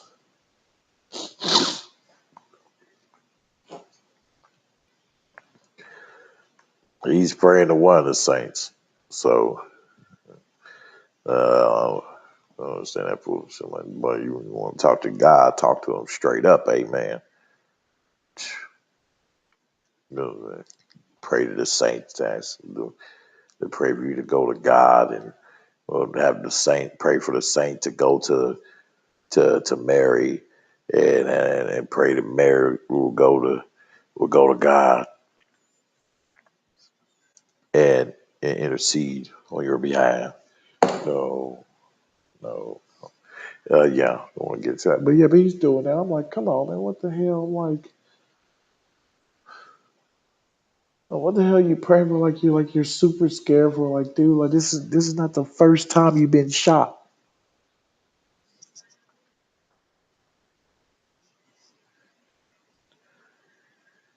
Or shot at.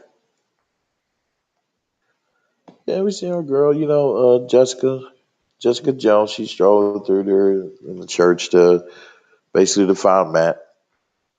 I don't know, maybe to give him some damn kind of comfort or whatever. But yep, yeah. Buck took him out, man. So I'm like, damn. So he pulls the pistol out after beating him. After beating him after death, pulls the pistol out and takes him out. So I'm like, damn, dude. I'm like, you could have done that all way better, man. But I'm like, hey, I don't know if you can kind of blame it on old girl, but then again, he chose to get involved. He, out of his feelings for the girl, he chose to allow her to continue to pry, and well, he allowed himself, he effed himself up because he continued to allow himself to mess with her by giving her, being willing to fill her with information, inside information that she shouldn't have.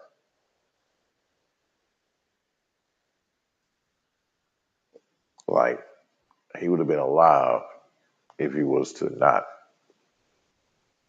engage in that in the first place.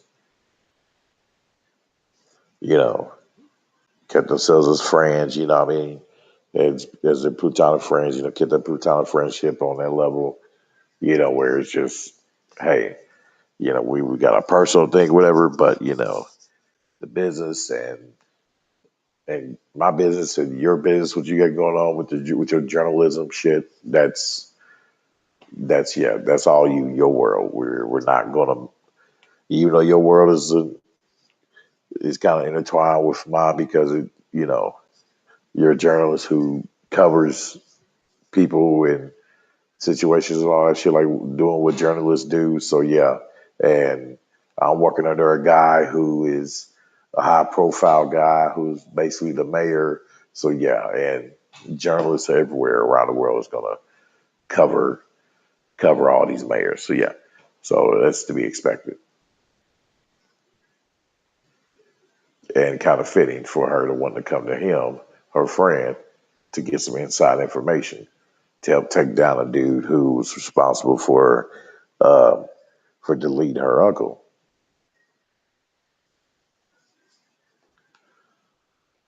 Which was bullshit too, which kind of pissed me off. But he should have, he should have just cut it off, like boom, right there. That's it. Just kept it as friends where we hang out, chill, just talk about anything except for work. If we can't do that, then we don't need to be cool. Simple as that.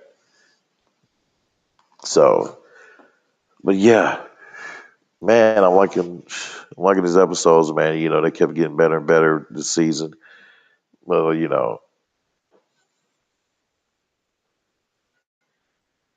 just uh, well, before we go into diving into the boys, I just want to say, like, what if Matt just said F it and just started taking people out who needed to be taken out, like, because they was doing like too much. They was doing way too much, and they had to go. you know, they had to go because they was doing way too damn much. So yeah, I'm gonna play a video, another video for you guys, for you brothers and sisters joining here as we dive into the geek verse. And for the geek verse, I'm giving my reviews of these two shows of Daredevil. We just covered that, and now I'm about to show a video for you guys. It's kind of like a break where we can chill back and also look at this with me too, because like I said, these videos I'm sharing with you guys, we're looking at them for the first time. So yeah, let's check this one out.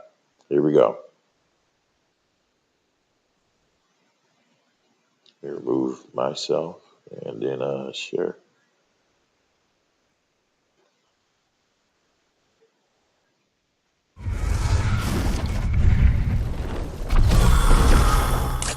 On June 21st, 2026, I'll be glued to the screen, just like many of you, to witness the Dance of the Dragons reach its crescendo in HBO's House of the Dragon.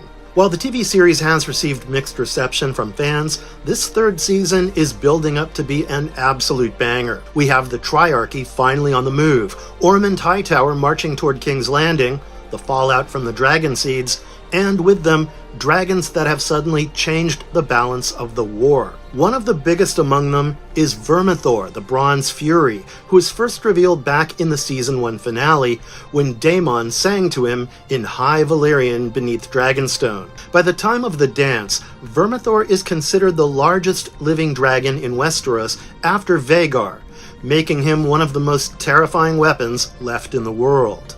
In fact, during the Dance of the Dragons, if Vhagar had not been alive, Vermithor would have been the largest dragon in Westeros.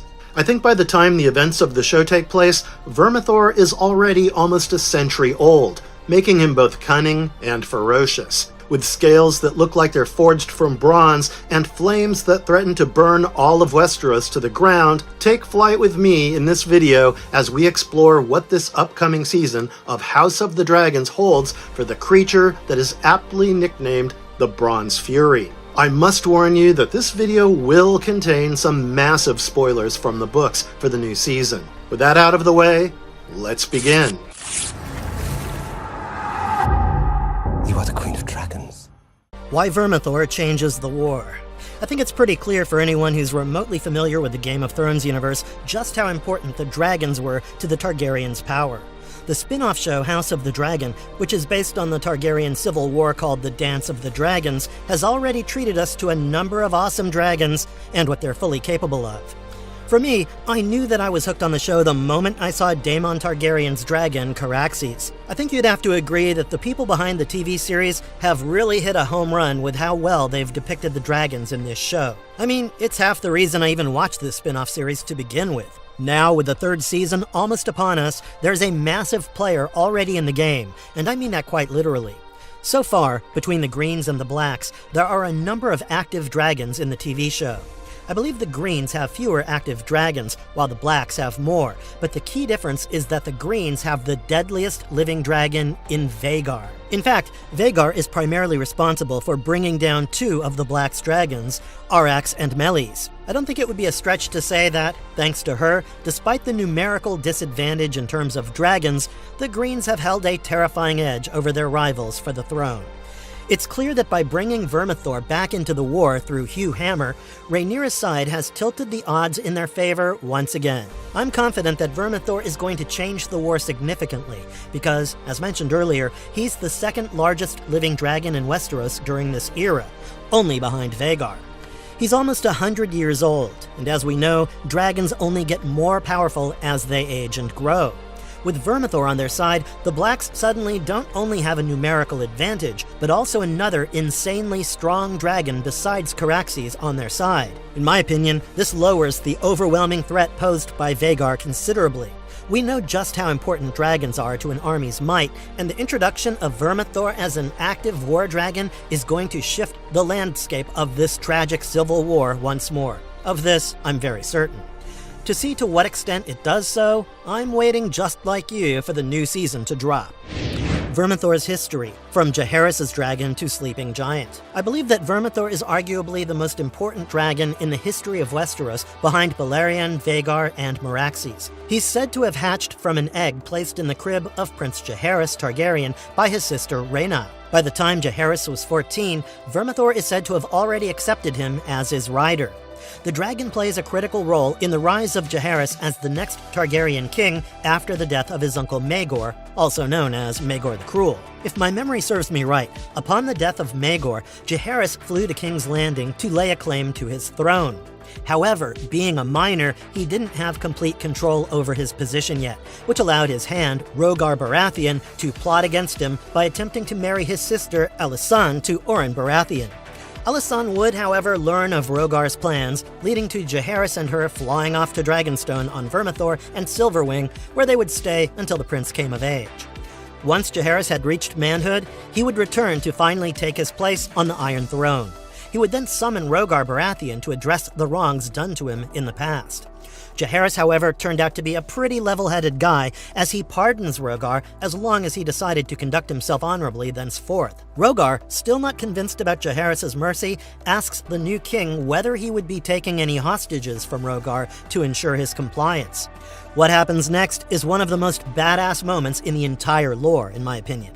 To answer this question, Jaehaerys simply takes Rhaegar to face Vermithor, and in his presence, Rhaegar gets his answer. Every living soul in the Stormlands was a hostage of Jaehaerys, thanks to his dragon.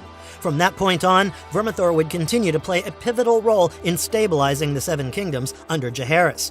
His flames would quell the conflicts of the Third and Fourth Dornish Wars, and even prevent the election of an intolerant High Septon. Jeez, what would Cersei have not given for a dragon to deal with a certain unruly High Septon herself?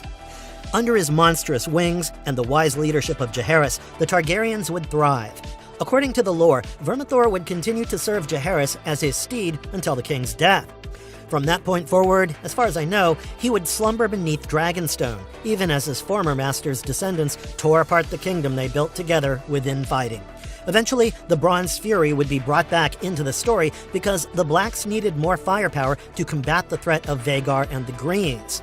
Thus, Vermithor, the Bronze Fury, would take to the skies once again after decades without a rider. I gotta say, I can't wait to see this guy in full wartime action in the new season.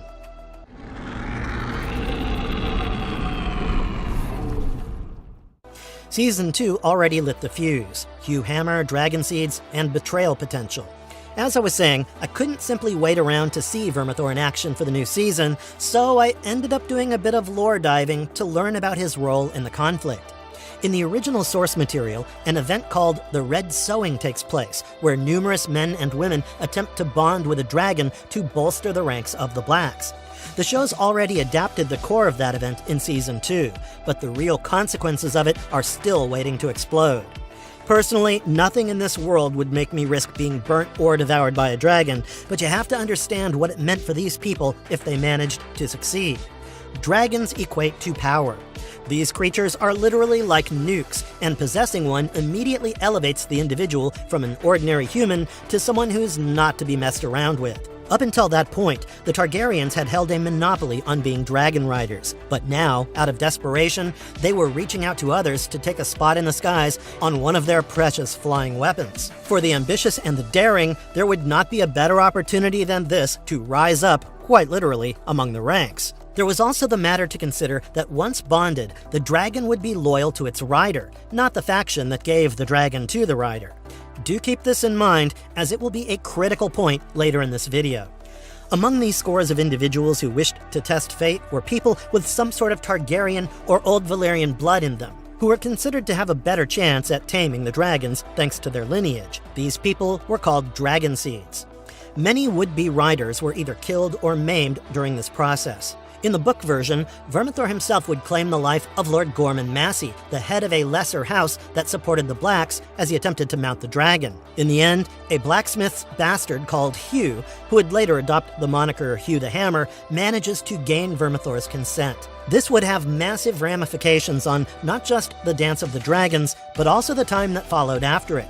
Thanks to Vermithor, Hugh the Hammer would prove to be the perfect example of what I stated earlier about what possessing a dragon could do to even an ordinary man. I mean, who can blame the guy? He was destined to live out his life as a blacksmith, but thanks to Vermithor, he becomes one of the most powerful individuals in not just Westeros, but the world, over a single night. It'll be interesting to see how he manages to almost alter the entire history of Westeros when Season 3 arrives. Important battles, events, and Vermithor's role in them. Looking at the trailer, we saw numerous battle scenes that also included a naval conflict. I think this strongly suggests that the show is moving toward the Battle of the Gullet this upcoming season. The Gullet is actually a narrow stretch of water that lies between Driftmark and King's Landing. The Blackwater Bay opens up into this water body, and it's an important strategic location, especially for the Blacks, which they've mostly controlled ever since the start of the Civil War. I say mostly because the Triarchy, who is an alliance of the free cities of Myr, Lys, and Tyrosh, also maintains a presence in those waters. These guys are also far from friendly towards the Blacks, as they still hold a grudge against Corlys Velaryon and Daemon Targaryen for defeating them during the War of the Stepstones. We've already watched Tywin Lannister, who is Aegon II's master of ships, approach the Triarchy for their aid. However, their answer comes too late, by which time Otto Hightower, the mastermind behind the entire thing, has already been replaced as Hand of the King, with Sir Criston Cole taking his place. This much we've already seen in the series so far. I think in the upcoming season, it's quite clear that we will finally get to see this pivotal conflict play out in some form. Now diving into the spoilers. The Triarchy will send a massive fleet comprising 90 ships under the command of Shirako Lohar to overthrow the Valyrian blockade. The battle is brutal, with both sides suffering massive losses, including the death of an important character and his dragon. The Triarchy, who had already experienced fighting Daemon during the War of the Stepstones, had developed countermeasures against the Targaryens' dragons. However, in the books, when Prince Jacaerys is joined by Ulf the White on Silverwing, Nettles on Sheepstealer, Adam Valerian on Seasmoke, and Hugh the Hammer on Vermithor, the Triarchy's fleet is completely broken and routed. Now this is where the show may change things.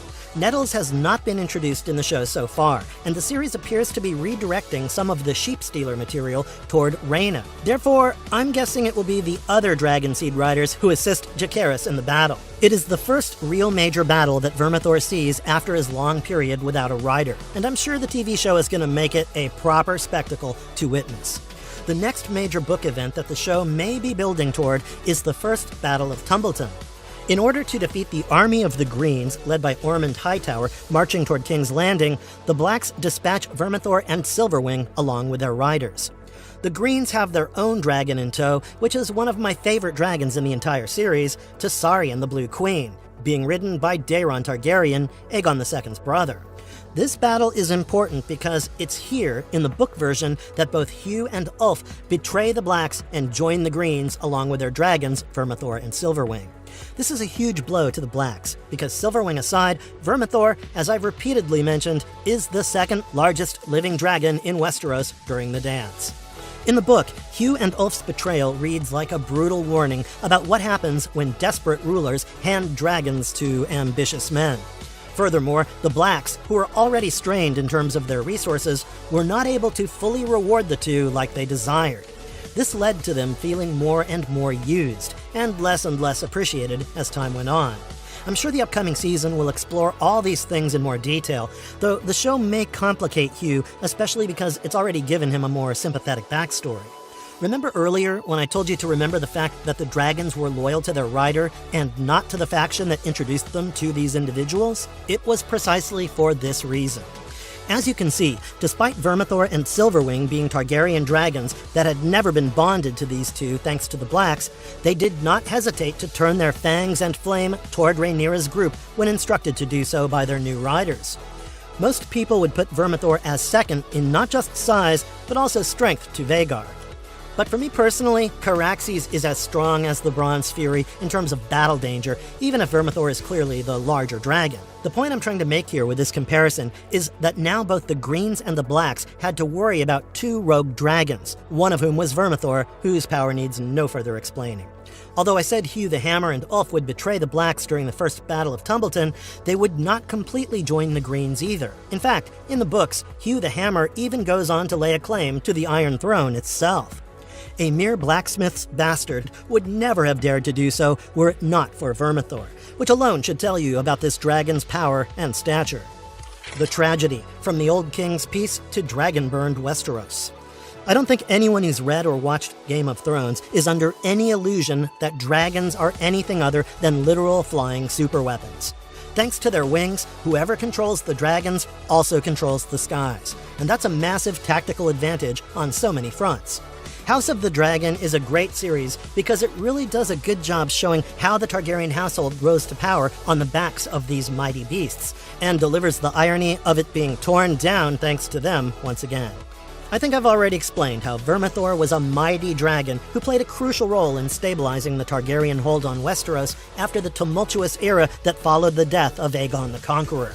His great power was tempered by the wisdom of Jaehaerys, who used Vermithor more as a deterrent, highlighted when he made Rhaegar confront the beast. I think the madness of the Targaryens during the Dance of the Dragons really pushed this majestic creature toward an end it didn't really deserve. And I also think it's a bit ironic that Vermithor is used to burn the very kingdom that he helped stabilize and build in a cruel twist of fate.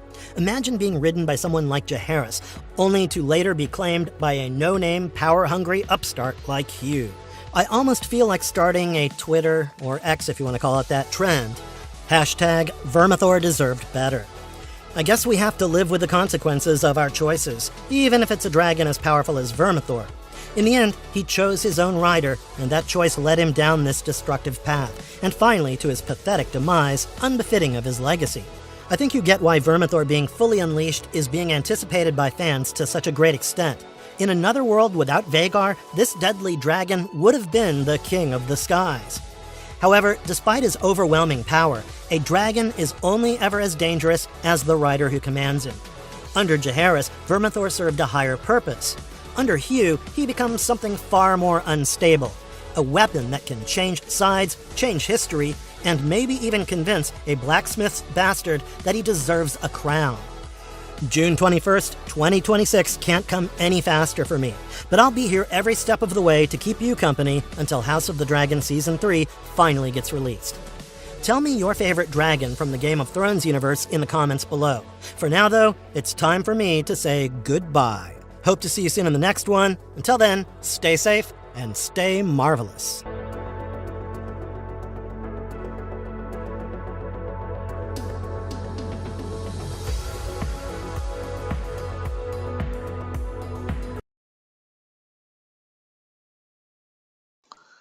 Oh yeah, shit, that was good, and I definitely can't wait myself too to see Vermithor roaming the skies, and as it is, according to lore, which will be his first time in in in years since he ever since what King Jaehaerys. Be the first time of him ever roaming the skies in a long time, so I'd like to see that. Well, oh man, just how this battle is gonna, how it's all gonna go down. Because yeah, I haven't read the books.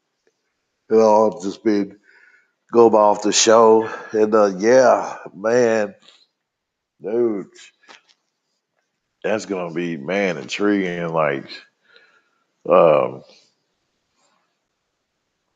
was it Corlys and his bastard sons, and girl, what's her name, Ray.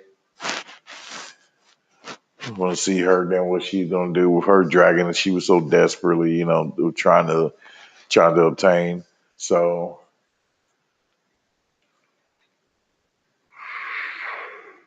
uh yeah. And Damon, dude, yeah, just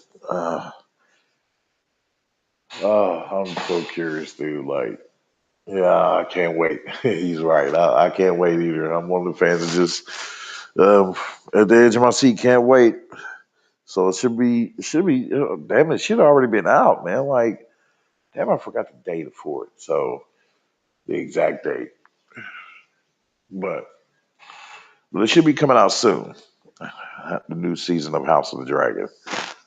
Oh man, I want to see how all that's going to go down because Rhaenyra, all she has all the favor right now because of all the dragons she managed to get to her side. So including with her own dragon. So we say what she has uh, 5 dragons at her deploy.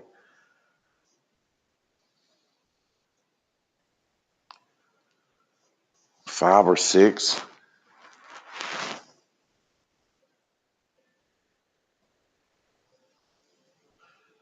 Including that's including Vermithor.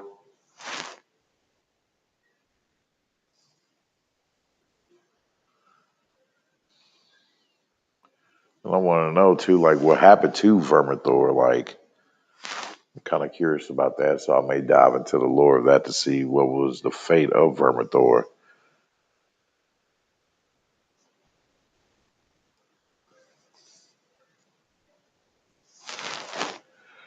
And to like what made it to where like the to where the only dragons that was left were the dragons uh the Queen Daenerys,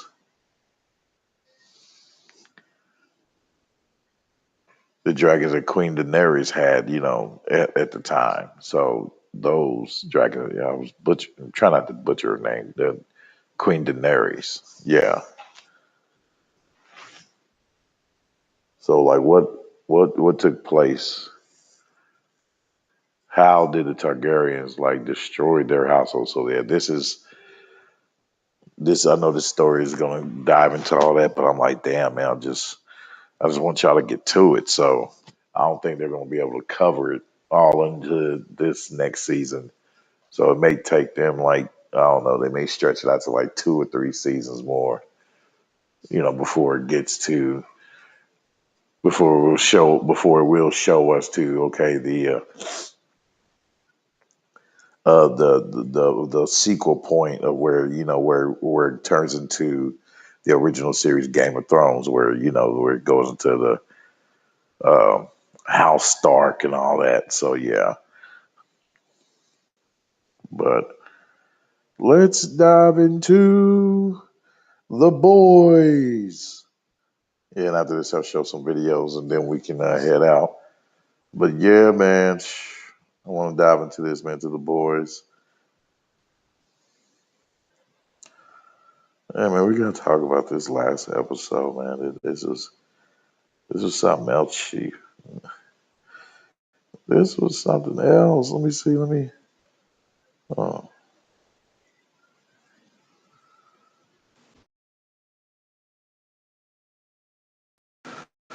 okay. Okay. Hopefully, I can be heard now.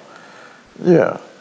So yeah, we're gonna go and talk about the boys, and then I got like what maybe a video or two to show. Yep. Oh, 3 more videos actually.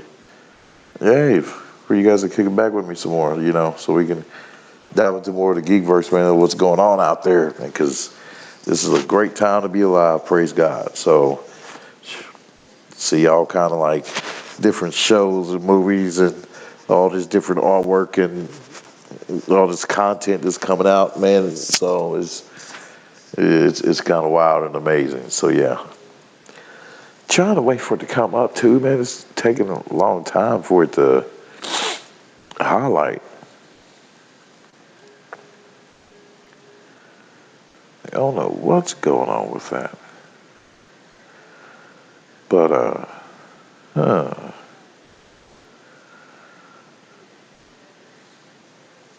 let me see. Bear with me for a moment. They put the link in there if anybody wants to come up.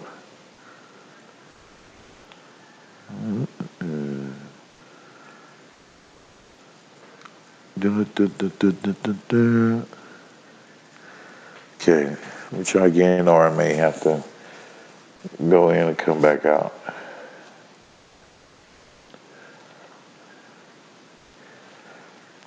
And it shows I got a full signal on every damn thing.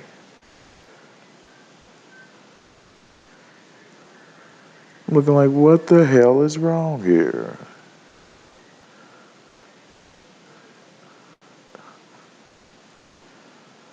All right.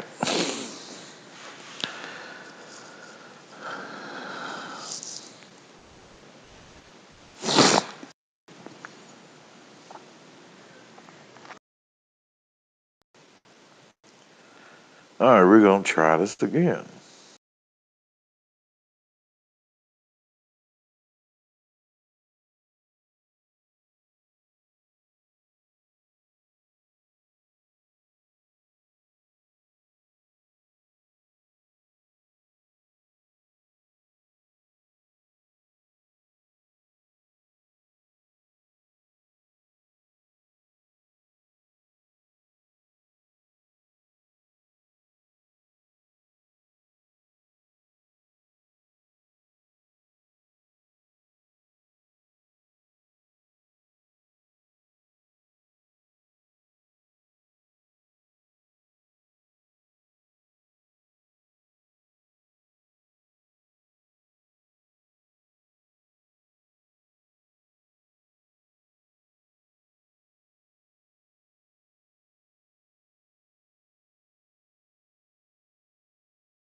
Oh, shit. Come on, Rumble.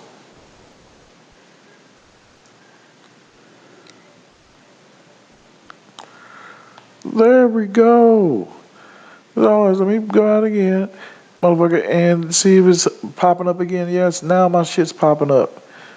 My uploads are popping up now. Yeah. It was some kind of damn malfunction.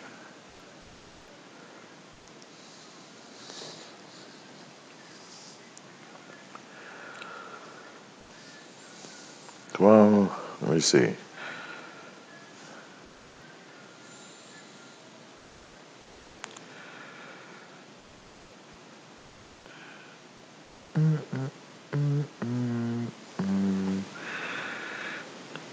Yeah.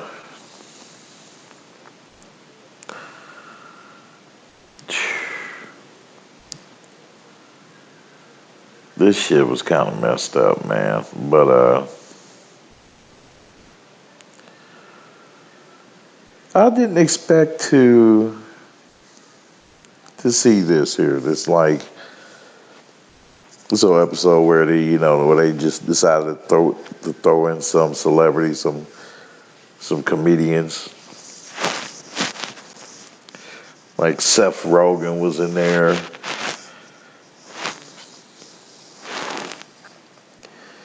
And yeah, this is wild. And then, oh, okay, so this is the episode that everybody was kind of waiting on for them to show where dude, I fucking forgot his name, the dude that played as Sam from Supernatural. Him playing as Mr. Marathon. And I'm like, man, what's up with y'all and these shitty ass these shitty speedsters? What the hell is wrong with y'all, man? With inserting these shitty speedsters is like, and where I mean shitty, get me, man. Where I'm saying like, okay, because like you got that kind of speed, like you should be able to have that same necessary control and awareness that the other main top deal speedsters that we all know of and love, which is like the Flash, Quicksilver,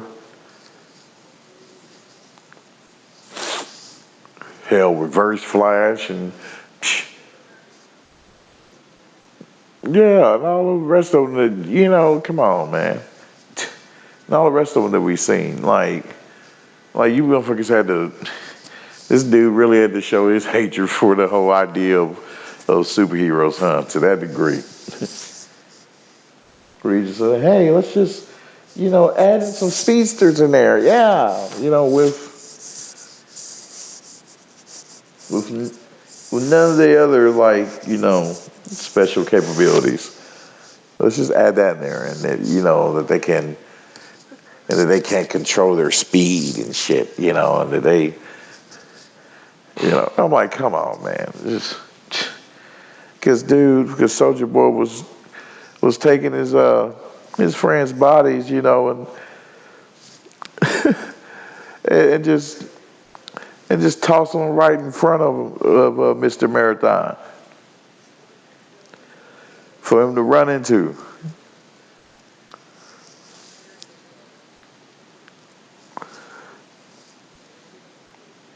To slow him down, and this motherfucker chose to. Oh shit! And this motherfucker chose to say, "Okay, I got something for you, fucking speedsters." Oh shit! So seeing knowing that he only can fly, I mean that he only can run, but that he can't fly. This motherfucker chose to get some damn some baby oil and shit, and start just pouring that shit, all on the floor, waiting for him to pop up and shit to try to attack him. Because he knew he was gonna come in that room. This motherfucker ran in that room, slipped and fell, boy, and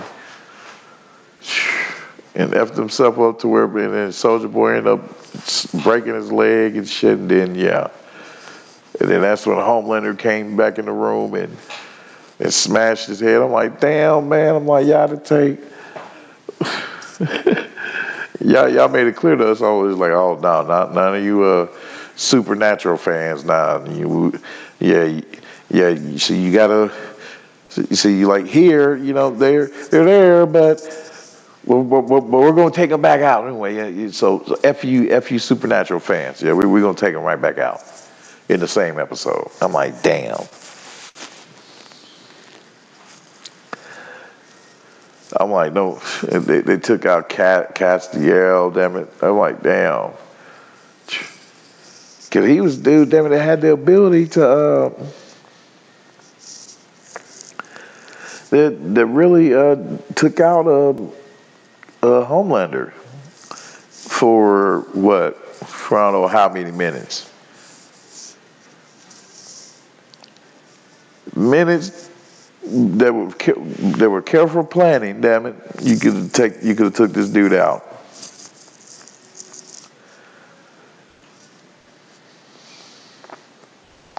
And he should have listened to Sam. Sam, dude who played as Sam from Supernatural, Mr. Marathon. Mr. Marathon, he should have listened. Soldier Boy should have listened to him when he was trying to tell him, hey man, when he took out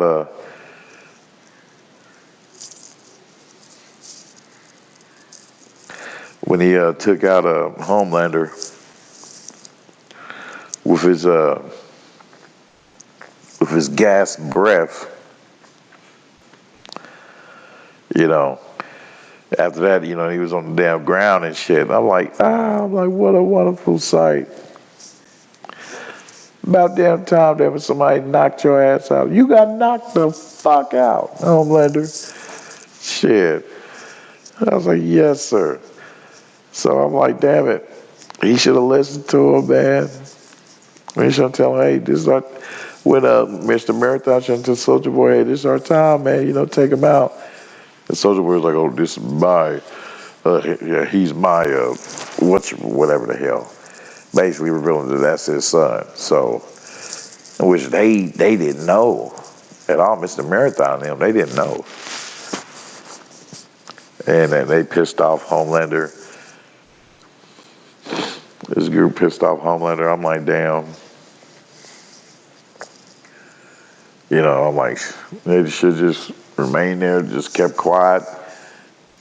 I would say shit to the motherfucker. Well, you should know that to be in the same room with that son of a bitch that motherfucker's bound to do something. He's bound to take. He's bound to get rid of somebody. Shit.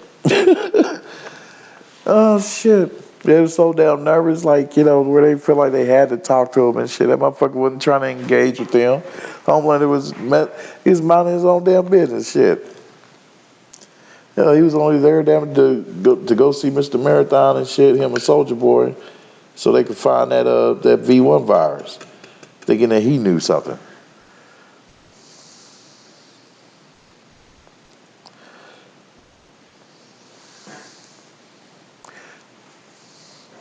But shit, they should have just shut the fuck up and stop running their damn mouths.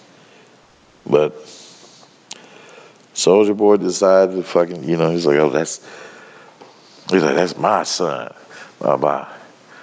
Oh yeah, that motherfucker y'all talking about, yeah, that's my son. And started aiming, attacking them and started, taking them out and shit. I'm like, oh God. You see, I'm like, oh, y'all would have that up there too, wouldn't y'all, huh?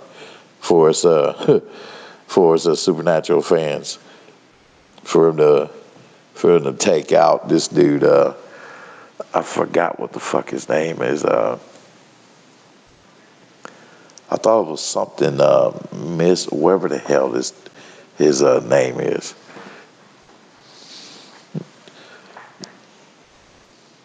The dude who gassed Homelander, whom Soldier Boy killed by snapping his neck. I'm like, damn, man.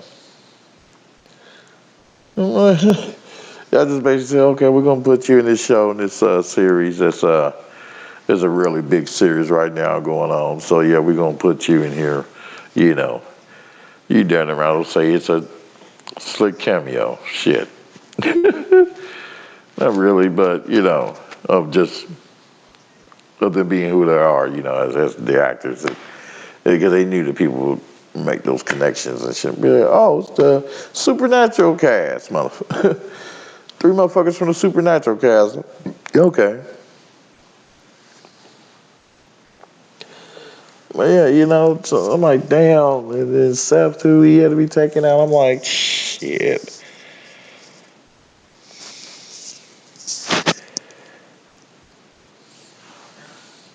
It didn't seem like y'all had powers and wasn't soups at all, cause shit, you some bitches, hell, they was trying to run away and shit.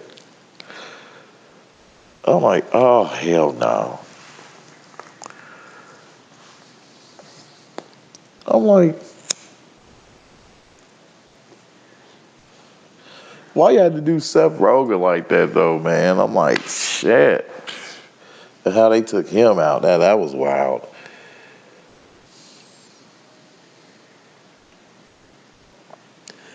I'm like, that was wild. But damn.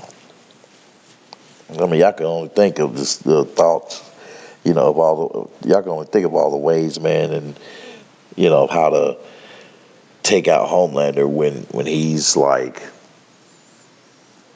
out of commission for like 5-10 minutes tops. That, you know, get some highly enriched uranium. Hey boy, I'll be making shit. I'll be making some bullets. You hear me? Set them up, boy, on some. Hey, on some Lex Luthor shit. You hear me? Boy, I'm like, man, none of you motherfuckers can come with those kind of wits yet. Shit. I'm like, how come Butcher, you know, doesn't already know about this already? So I'm like, damn. So since they never revealed that he knows or has knowledge of this uranium, then well, I guess not. So yeah, because he would have been to mention it. And what ways what ways they can, you know, utilize that to take out Homelander? Like, what can they do? Like, how can they craft? What ways can they craft? You know, the this into uranium into a weapon or weapons to take out Homelander. I mean, the same format as what they did when it comes to Kryptonite. There's a video on there. I believe it's from probably Marvelous Videos. Yeah, Marvelous Videos, where they might have a video where they, damn it, I think that was the one too. I forgot to download. I was missing download too. The download and upload process of this area was taking a little longer than I expected. But yeah. But I know that was one of the ones I forgot to get a video that was explaining, because it basically had a title showing on the thumbnail of 5 ways to take out Homelander. So if you guys already know those 5 ways, go ahead, shoot them, throw them in the chat, you know, whatever.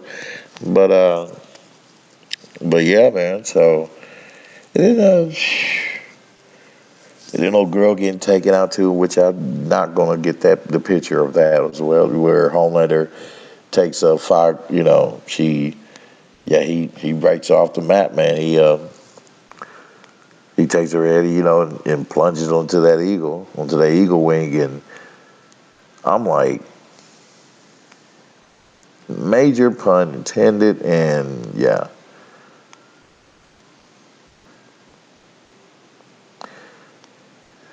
It's kind of like the symbol of saying "F you, America," you know.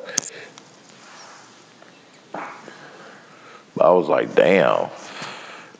But I ain't gonna be like some motherfuckers where they super mad and upset. I'm like, well, shit, that was that dumb bitch's fault. Hell, I mean, being in a room with Homelander, I mean, is fucking very.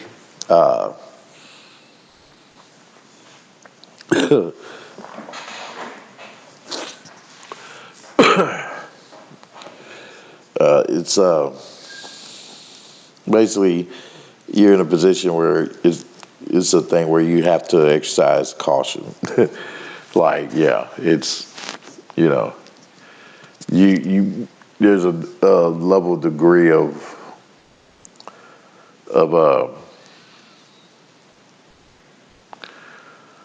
worriness and fear to have, like when you're in a room with that motherfucker and you're a suit with no powers to combat that or to stop him from taking one punch to eliminate you. Yeah. It's still same emoji, same slugger, superhuman, superhuman strength, all that shit, and just make him a slugger type of thing. That's he's a typical, superhuman type, Superman-like type of dude. I'm like, no superpowers, and you can be a martial artist.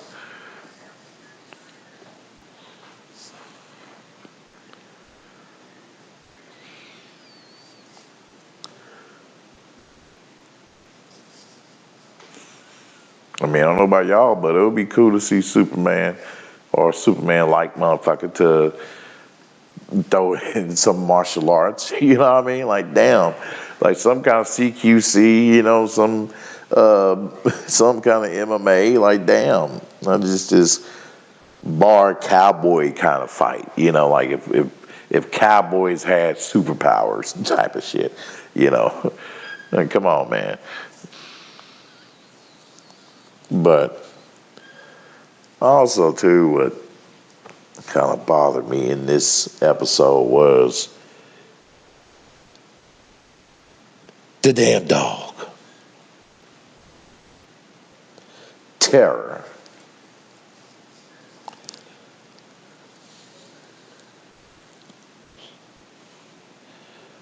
Oh, what's the point of creating this shit? I'm like, this is some extra bullshit. Like, come on, man. Like making it to where the dog just, we're seeing the typical day of terror. His dog.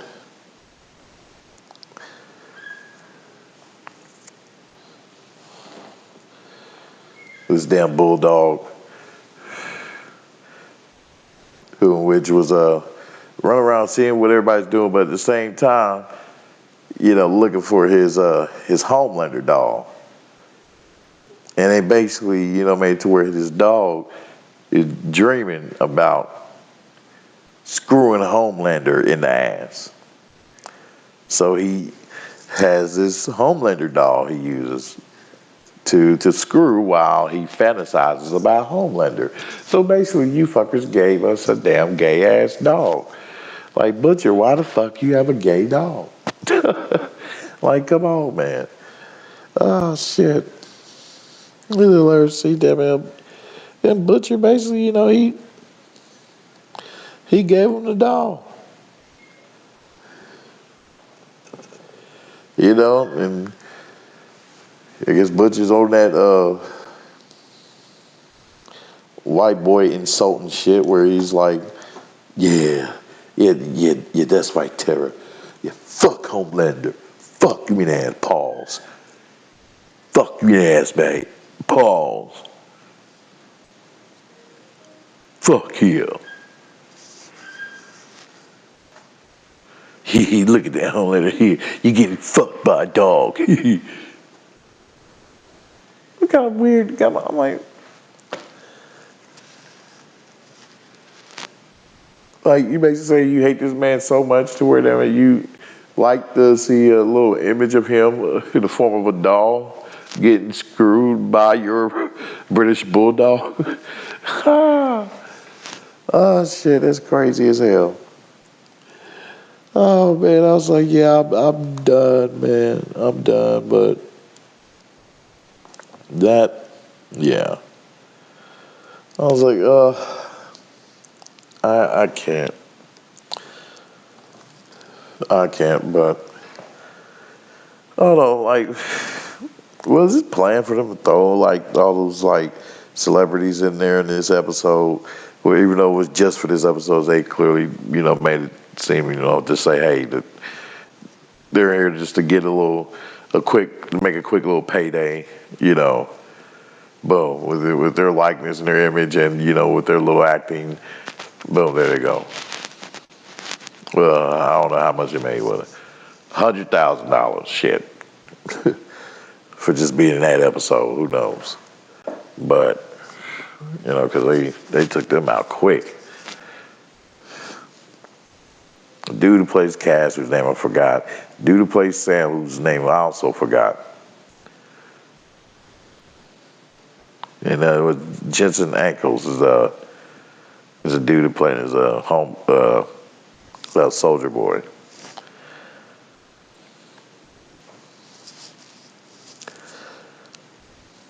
I don't have a problem with remembering pronouncing their damn names for some weird reason. It's crazy.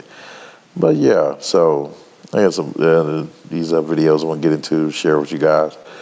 But yeah, man, I'm kind of curious like how far they're gonna stretch this because I'm like, damn, you know.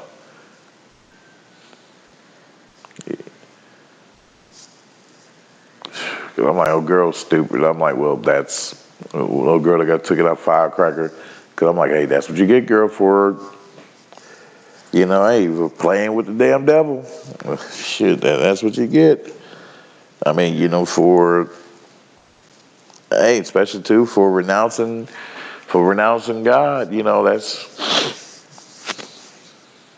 That's why they gave it such screen focus. When she did that. When she renounced.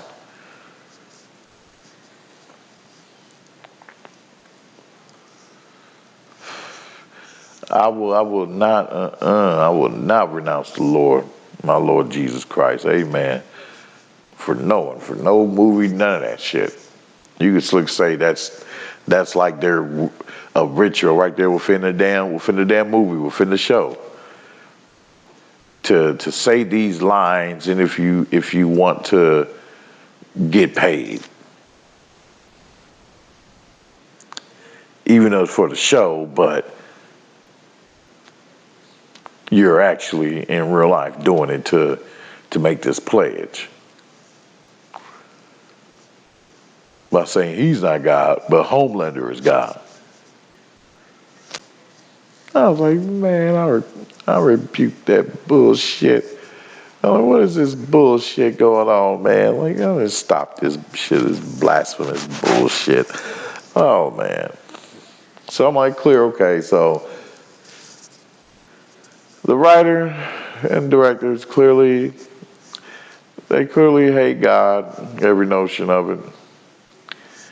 And they hate the idea of of superheroes. So, like, I guess. But in this one, man, in this next video I have with you guys, so thank you guys for coming through for the reviews. But now we're going to dive into a little further in the Geekverse and onto some other franchises. So yeah, now check this one out too if you guys haven't seen this one. This one's of this TV series, of the ongoing TV series, which they just ended their last episode for this season, which is season 2 of Monarch, Legacy of Monsters. Monarch, Legacy of Monsters. So yeah, if you guys have seen it, cool, let me know. But I'm saying, man, there's just some stupid points in there too where I'm like, oh my God, like, oh, why you're still standing there, bitch, type of shit. Like, bitch, you could have been in, bitch, why you had to stay in this trance, bitch? Like, the only thing you seen was this damn monster, bitch, and Damn it, your daddy, bitch, you couldn't hear your daddy's voice, bitch, when your daddy was yelling at you. But bitch, because damn it, bitch, you didn't listen, bitch, and your daddy, damn it, whom which also should have thought like, hey, but he showed the bravery, damn it, courage to go and get his daughter, even though in the face of damn it, of a damn monster and shit who basically roared back at him to tell him, hey, get back. I'm gonna have time, damn it, with your daughter here. You know, I want to have a little chat with your daughter. That's what that one of the Titan X said.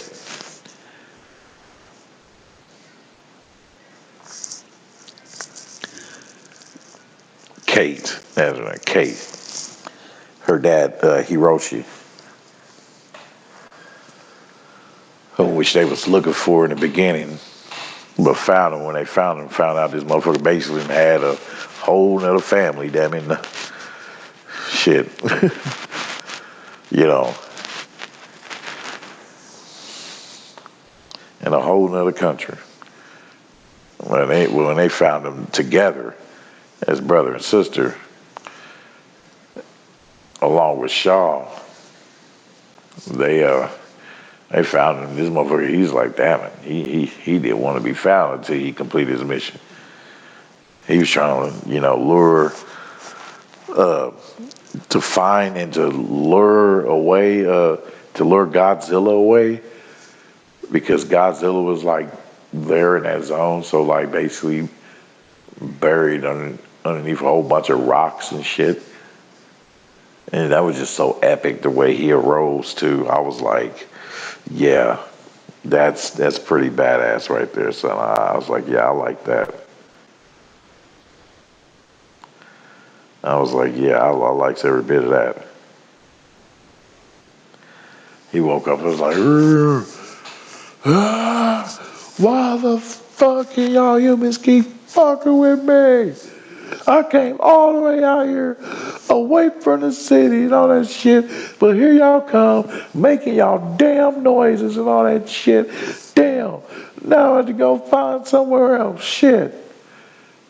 I wanted to take a break from the damn water, but now damn I have to go back in this damn ocean. Well, I know where you motherfucking humans, damn it, is not gonna be that bold enough, damn it, to travel down, nor can you, because you don't have the equipment. I'm gonna go down there and sleep and be left the fuck alone. Oh boy. Yeah, that's basically what Godzilla said, shit. Cause he looked at that bitch, damn it, looked at him, I was like, you motherfuckers woke me up, and just walked away. Didn't care about crushing her, and just walked away.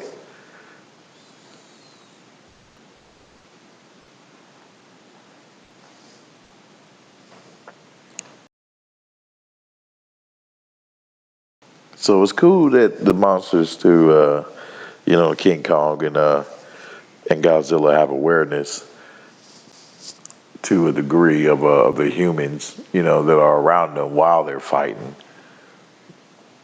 Because I swear, like there was certain points in the show where I was like, yeah, some of you motherfuckers should have been smashed.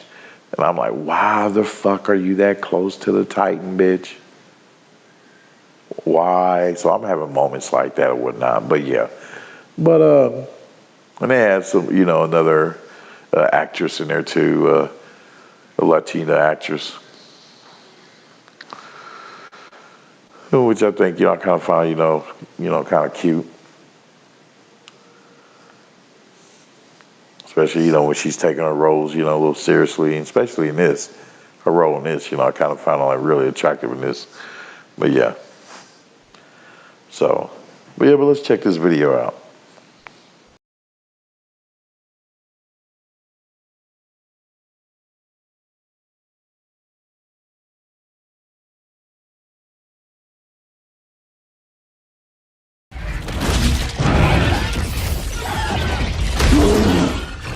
Well, the Season 2 finale of Monarch Legacy of Monsters pretty much delivers everything you would expect from a MonsterVerse show. There are big kaiju fights, some slightly uneven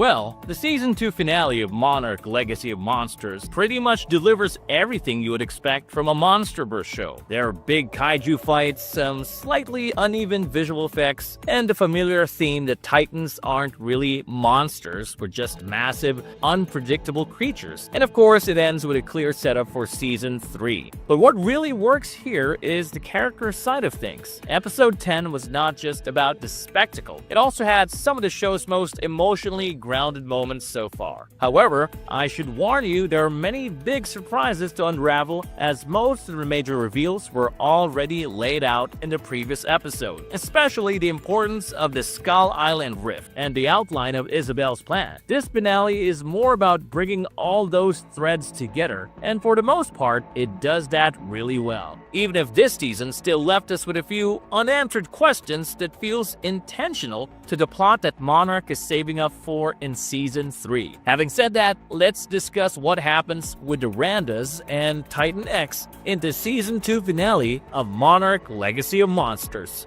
So the finale picks up right where the penultimate episode left us, with Isabel getting Titan X agitated enough to kill Kong just so she can freely use the rift in Skull Island for her time travel shenanigans. Even if Kate tried her best to keep Kentaro from falling into Isabel's trap, he too was deluded to accept the truth and would stop at nothing until he could bring Hiroshi back from the dead. While all this was going on and that Monarch outpost, we see Keiko, Lee, Mei, Tim, and a couple of other operatives making their way to the battlefield of Kong and Titan X. As they go through the forest, Lee and Keiko start piecing things together about the rifts and Bill's research. Keiko even admits that when she first came back from Axis Mundi and saw what Hiroshi had become, she assumed Bill had simply abandoned him. But now, after discovering the capsules on the island, she realizes that was never the case because Bill had been trying, in his own way, to bring his family back together. Lee also agrees and points out that Bill was the only one who figured out Skull Island is basically a kind of grand central station for the rifts scattered across the planet. Keiko further builds on that idea, suggesting that Titan X likely uses the Skull Island rift in order to move between their world and Axis Mundi. This pretty much means they would have to lure Titan X back to that rift and hope that opens a passage so she can go through. But the problem is figuring out how to pull that off. Before they can come up with an answer, a herd of massive caterpillar-like creatures come stampeding through the forest, forcing Lee and Keiko to dive for cover inside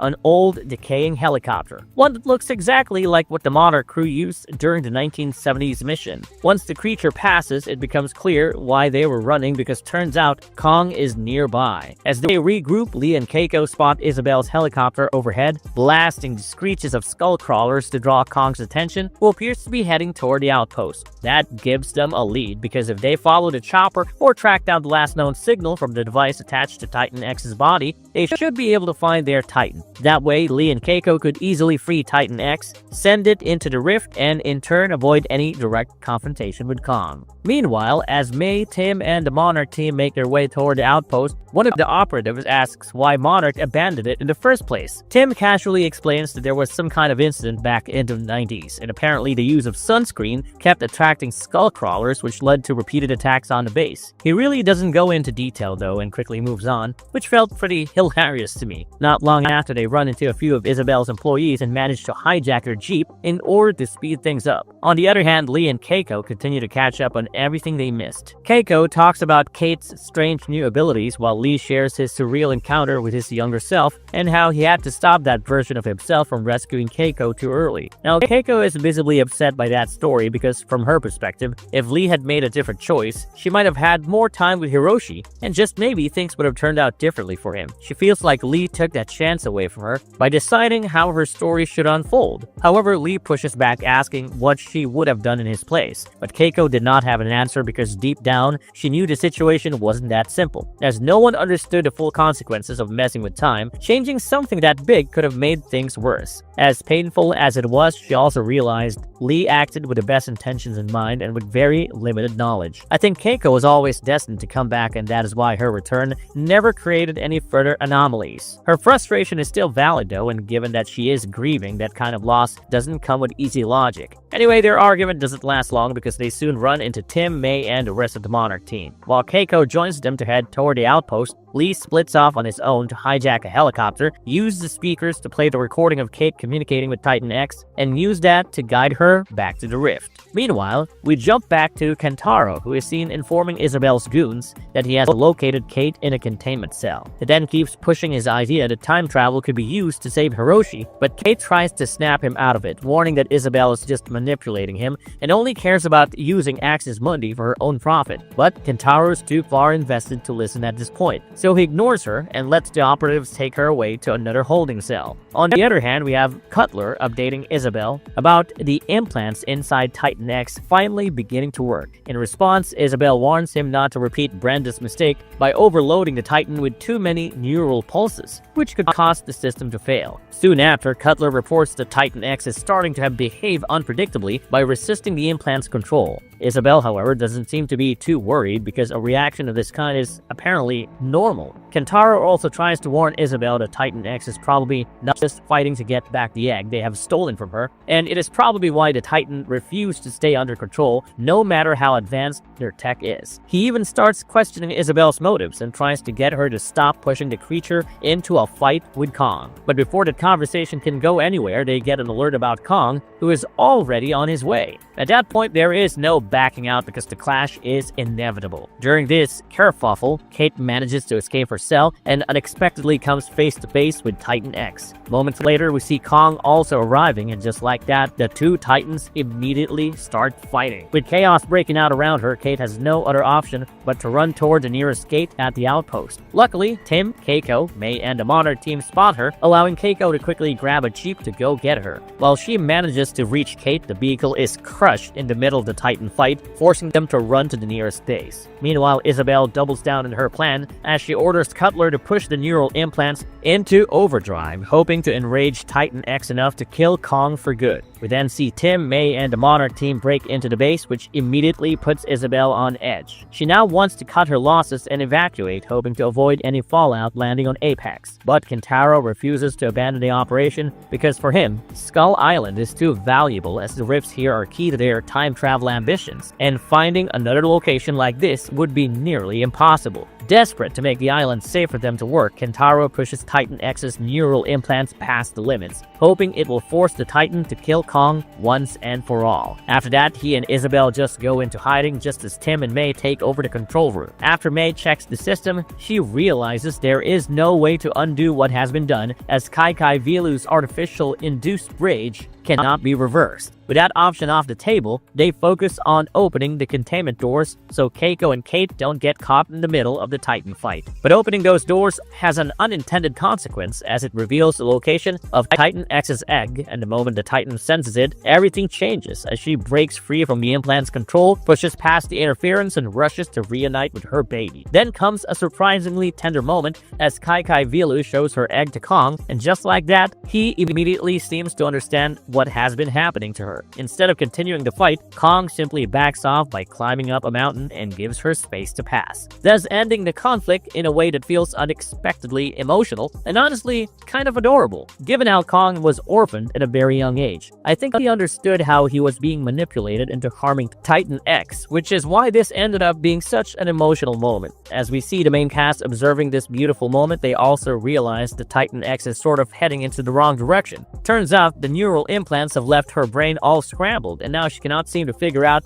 where the rift is. Luckily, Lee had a chopper with the speakers to guide Titan X, but as they all board it, Kate goes looking for Kentaro, who was running away with Isabel. While she tries to stop him from going on this insane mission, Kentaro was too fixated on traveling back in time to Axis Mundi and bringing Hiroshi back to the surface of the planet from the time he was stuck on the other side. So the siblings part ways on a bitter note. Anyway, after the chopper takes to the air, Mei starts playing the recording to guide Titan X back to the rift. Unfortunately, the player breaks down, pushing Kate to use her connection with a kaiju to communicate with her and lead her towards the rift. Surprisingly, it works, as Kate really ends up saving this misguided and misunderstood Titan by sending her back to her home. After the rift opens up, everyone leaves the chopper and witnesses Kai Vilu work her magic. As the Titan opens the rift, she gives Kate a little dap of respect before going through. Because the rift stays open for some time, we spot the younger version of Lee notice both Keiko and his older self. After young Lee says goodbye to Keiko, it allows her to process her previous disagreements because now she understands everything.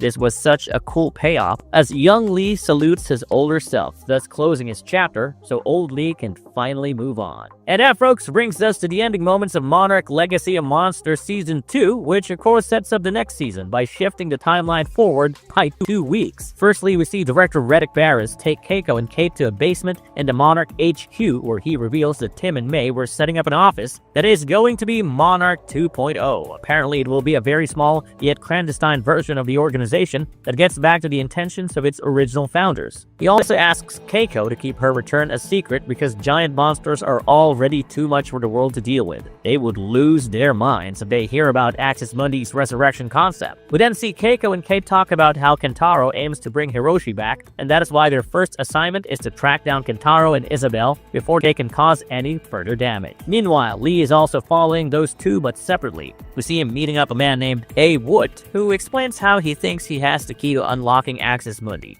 And that is why Kentaro and Isabel also visited him, but he sent them on their way. However, when Lee insists on seeing this key, he is taken to see what turns out to be Rodan, who is secretly nesting on top of an active volcano.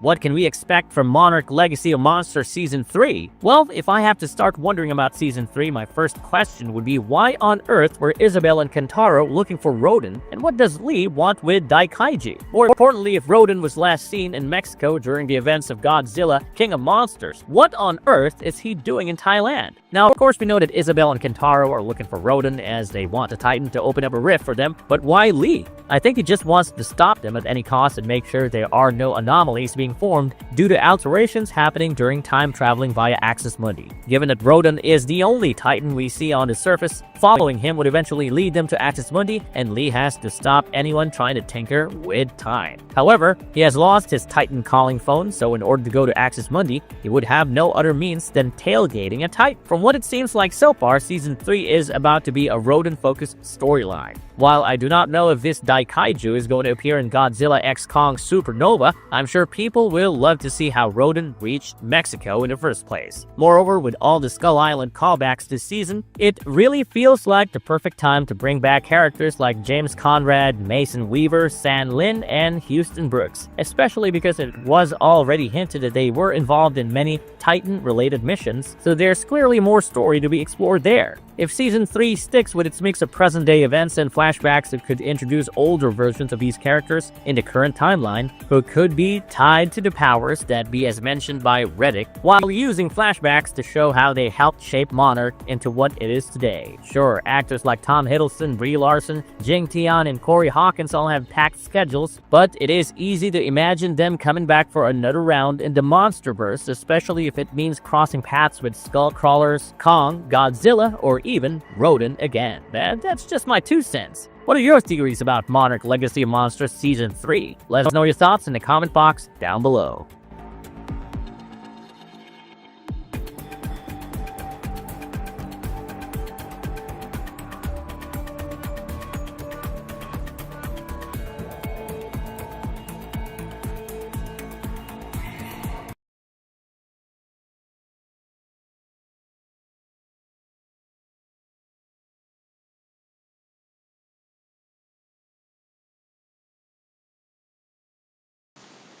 Yeah. So, yep, and as I watched that whole season, yep, and that fight, I was like, oh, man. Like, let me turn this into like a little senseless monster fight, but it was kind of cool to see, though, and it was pretty cool to see that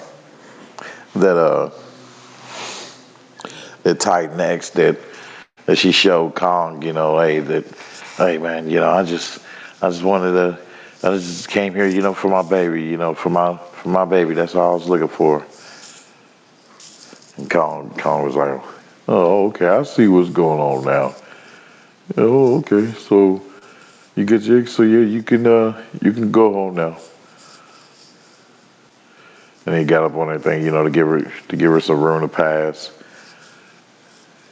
And it was cool to see how where they showed that the Titan X brain was scrambled due to Isabel's device that she used to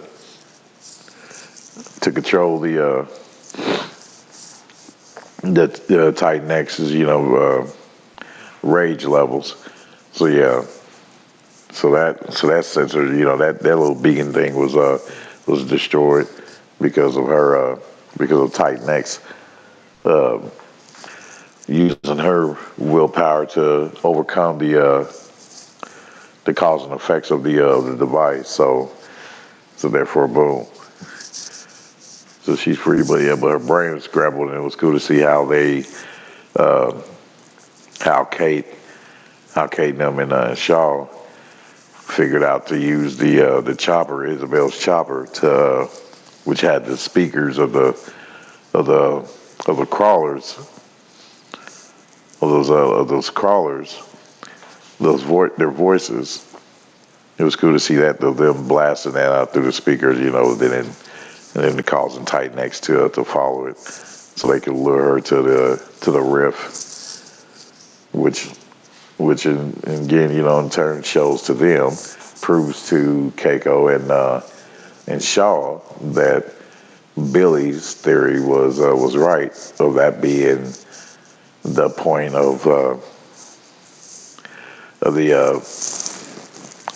Axis Mundi, that of the rift, that particular rift that he was looking for, the main rift, the rift that leads to the that tunnels over to other rifts. So it's pretty cool. And I got one more I can do.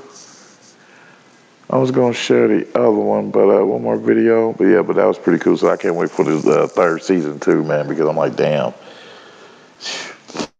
What was that dude? What's that damn creature's name? Rodin. It was up on top of that damn. It was on top of that lava. On top of that volcano. Yeah. I'm like, yeah, I can't wait to see his ass. I'm like, yeah, I wonder how they're gonna navigate with this, man, because now their mission is trying to stop Hiroshi's son from doing anything reckless, because his mission is to try to get his dad back, by going back in time to retrieve him from the point of where he was lost in Axis Mundi. So, just like the video said, and with that, I'm like, okay, I'm just curious to see how all that's gonna unfold. So to see if, okay, by him tampering with it, if he does, that it's gonna end up basically causing a big catastrophic moment to where it's, to where it's going to lead to becoming more interesting, and probably leading to be in falling into a whole nother season. They could, if they do it right, just get a little witty about it.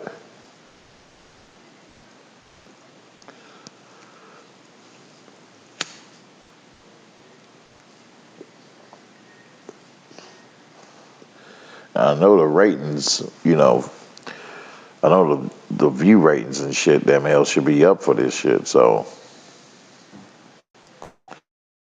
to the point where I know damn hell they should have enough to where, they're going to have to make it to season 3, but season 4, I know that all depends on season 3. So yeah, but anyway, let's get into this one, man. I was going to show my boy here, but I'll show him next time.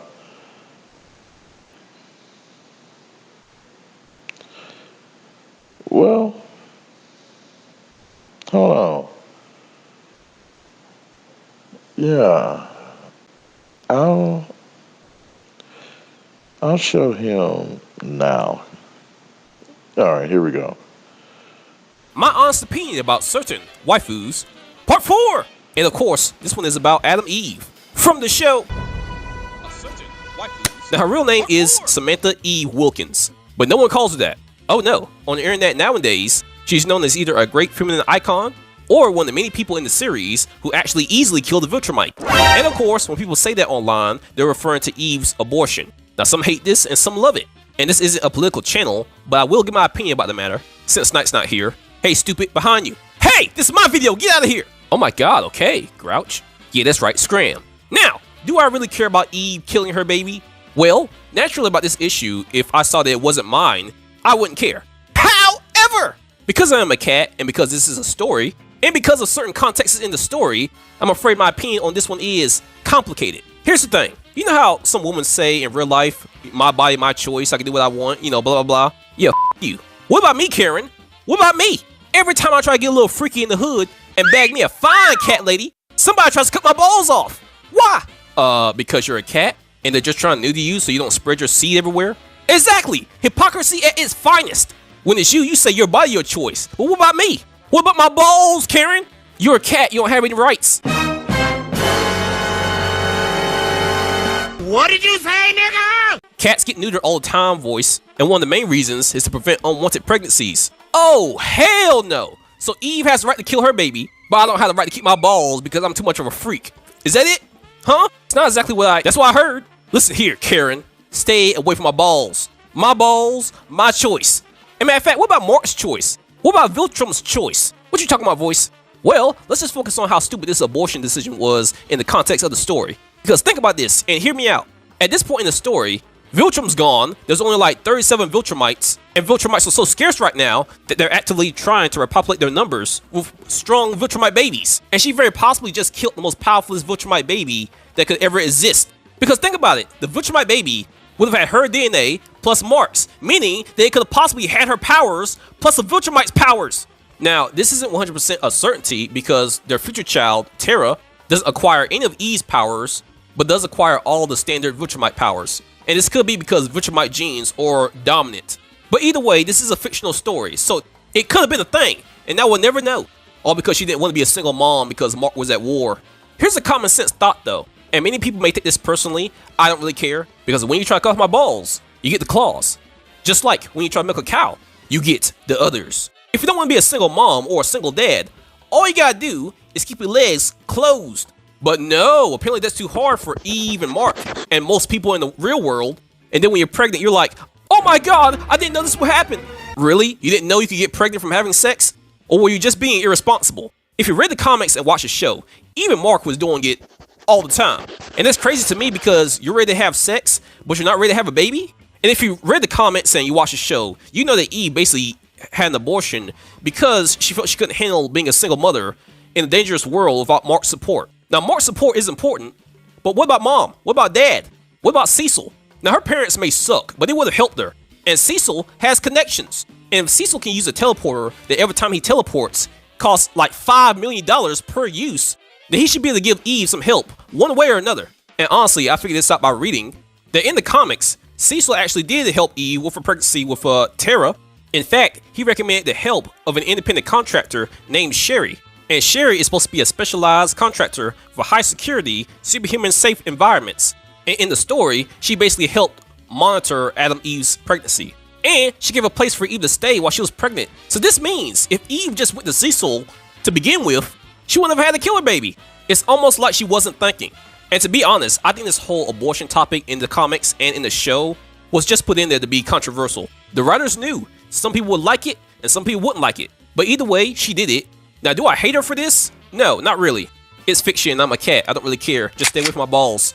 My honest opinion about Eve, when I think about her character overall, is meh, she alright. Now, in her little special episode as a kid, she was awesome.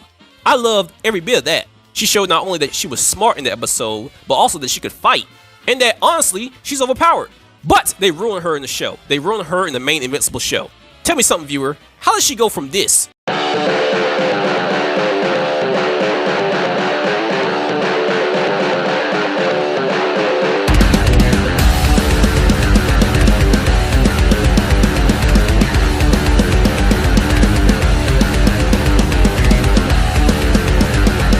to this?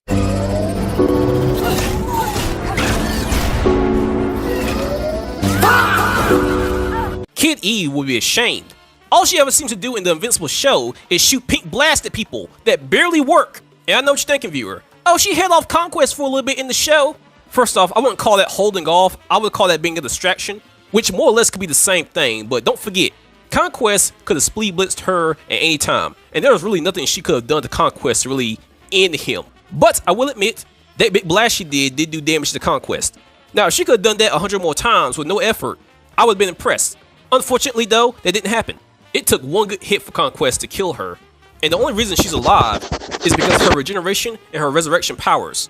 So basically, whenever Adam Eve dies, her internal power limiters are temporarily lifted, and this instantly activates her abilities to fully heal all injuries and restore herself to life. Now, some would call this plot convenience, and I would say that Eve is basically a walking plot convenience, because with her overall powers, she could be more effective in the show, or more or less more powerful than most characters in the show, if she could actually use all her powers in the way they were meant to be used. This guy explains it well here. Eve can manipulate all matter that's not living, so why doesn't she just turn the facehugger into water, or just disintegrate it? She could do the same thing to all the Flaxen's guns and tanks. Just turn them into toy guns, or into sand, or into water, or she could just disassemble them completely. And then when they fought the Flaxens for the third time, she did nothing, she just bubbled up and Omni-Man came and saved the day.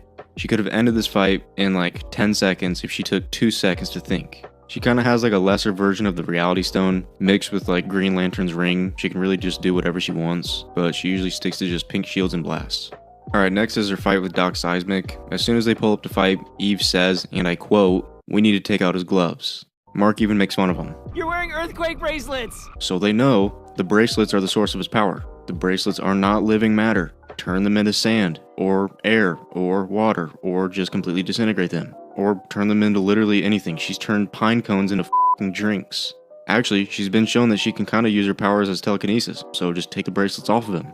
Literally any of these thoughts should have been the first thing she thought of, but instead, she shoots her pink little blast things, and Doc Seismic flies away. I blame the writers for this. I really do blame the writers for this, because if Eve had no limiter, and she actually used her powers correctly, and I won't go over all her powers here, but here's a list of them just in case you're curious. But with her limiters off and her at full power, she can even take on characters like Drag. And no, I'm not kidding. With her limiter removed, she can easily influence his mind or alter his memory. And with her limiter removed, she should have the power to affect all sentient matter. And my main problem is, even with all this power, she basically becomes useless as soon as a Viltrumite enters the room. And sometimes, even with normal enemies, she's useless.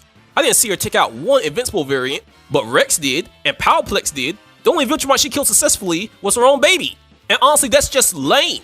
I would really love her character more if she didn't feel like Krillin in the Dragon Ball Z universe. Matter of fact, no, Krillin is better. Krillin won where it counted the most. But honestly, I don't even think I can say the same for Eve, because I really don't think Eve is a ride or die for Mark like that. And I say ride or dies sarcastically because she can't really die. But here's why I say that. In the comics, and yes, this is a spoiler, after a 5-year period where Mark is missing and believed to be dead, Eve has a relationship with an alien named Cubian. Now I get it, she did think he was dead for 5 years and thought he would never come back. But if you're gonna make it to the waifu list, you gotta be ride or die. You gotta have Chi-Chi levels of resilience. Because when Goku died in his universe, Chi-Chi never cheated. And yes, Goku's died more than once in his universe. Plus, he could be brought back with the Dragon Balls.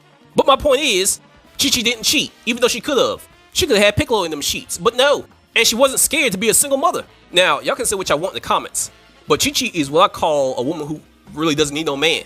Because if Goku leaves to go save Earth, best believe she's gonna hold it down at the house without even feeling the need to cheat. But Eve? Now maybe this can't be considered cheating, but she does go to D tier on the waifu list. Because she not only got with another man, she got with a man that had tentacles.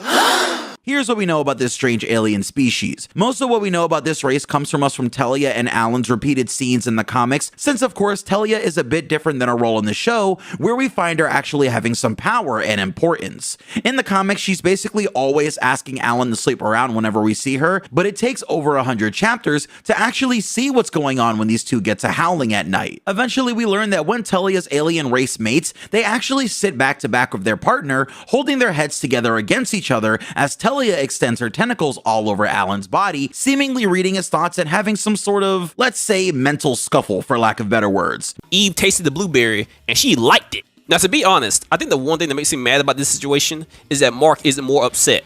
If he was more upset, I wouldn't feel like I needed to be upset. But because Mark has been through a lot, and still has to go through stuff like this, it just makes me feel bad for him. Because honestly, he deserves better. Now, I know a lot of you are typing in the comments as I speak, especially about my abortion comments, but If you're upset about what I said, don't expect the apology. Cry yourself to sleep. My main points are obviously that it didn't make sense in the story, and that's why I don't like it. I don't really care about the political aspect of it in real life, but I do care about true gender equality. So if you're gonna scream my body, my choice, then stay the hell away from my balls. I'm coming into your hood and taking all your bad bitches. It's gonna be quick too, you won't even see me coming. All you're gonna hear is pow, right in the kitchen.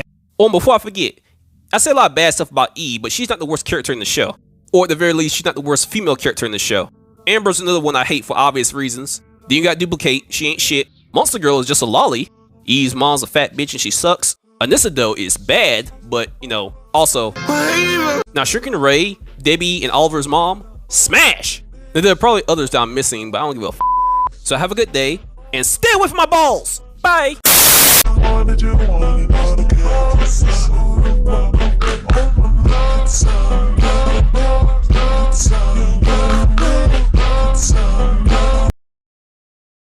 My honest opinion.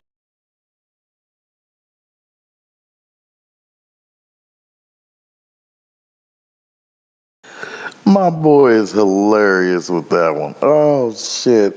He was dead spot on because I'm like, man, that shit wasn't right. I'm like, 'cause I knew it too. Yep, that's what it was. Yep, and it's cool to see that a lot of other people resonate with my same thoughts on the matter. That basically, yep, that the writers and them purposely inserted that shit in there. They written that up there for her to have an abortion and shit.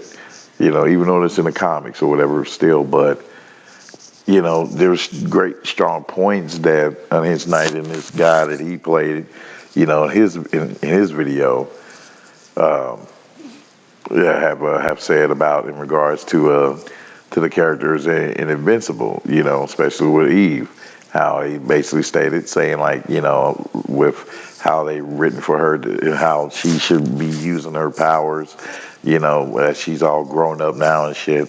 It's, you know, it's ridiculous and stupid, and it pales in comparison to her younger self when she was fighting, you know, when she was kicking ass and shit. So, you know, and doing a whole bunch of moves and like, you know, basically how you guys written for her to fight just sloppy and for her powers to not be used to their full potential.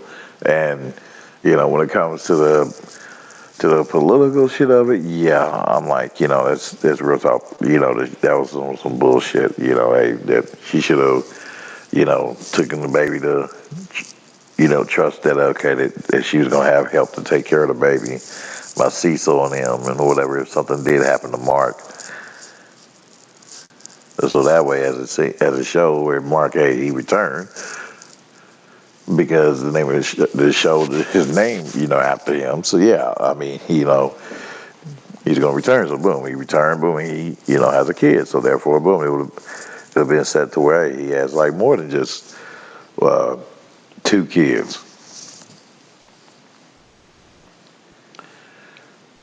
But nah, they written in there for this bitch to act all selfish and shit like that, to pull a selfish ass move, a wicked ass selfish ass move by deleting a baby.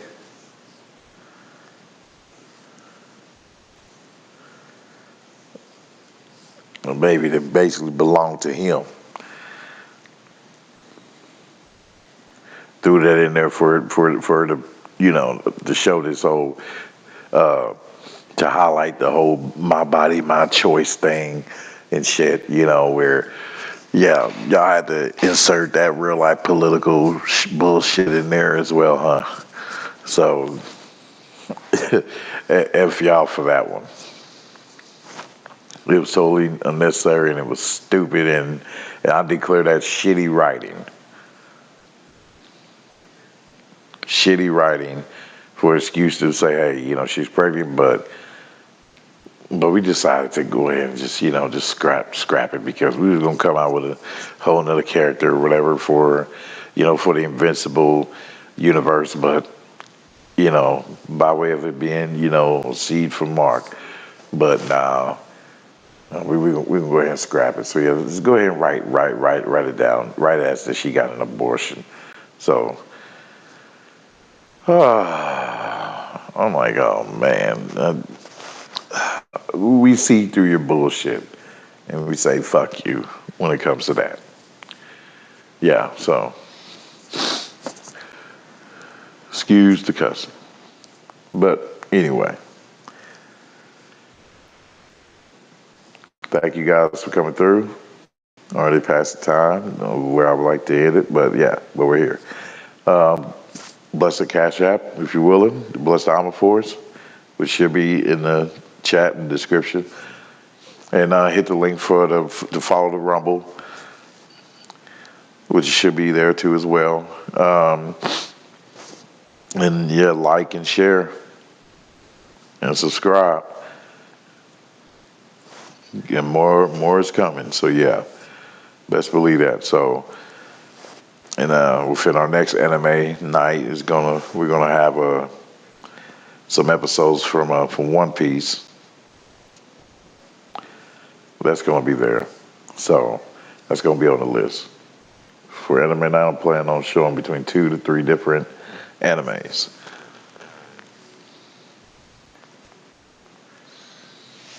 But I'm still working on trying to get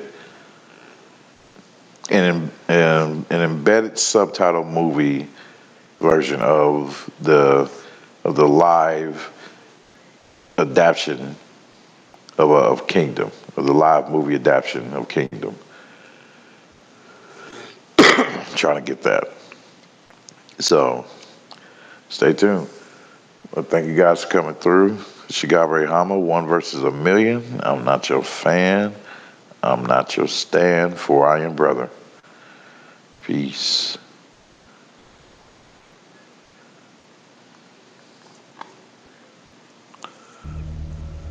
And what do you sacrifice?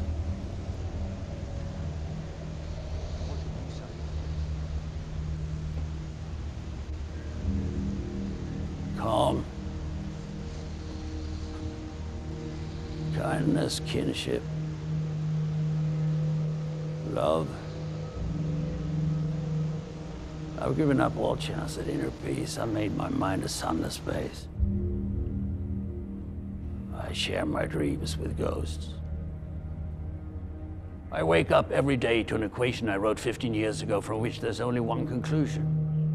I'm damned for what I do. My anger, my ego, my unwillingness to yield, my eagerness to fight, they set me on a path from which there's no escape. I yearn to be a savior against injustice without contemplating the cost, and by the time I look down, there was no longer any ground beneath my feet. What is my sacrifice? I'm condemned to use the tools of my enemy to defeat them. I burn my decency for someone else's future. I burn my life to make a sunrise that I know I'll never see. Now, the ego that started this fight will never have a mirror or an audience or the light of gratitude. So what do I sacrifice? Everything!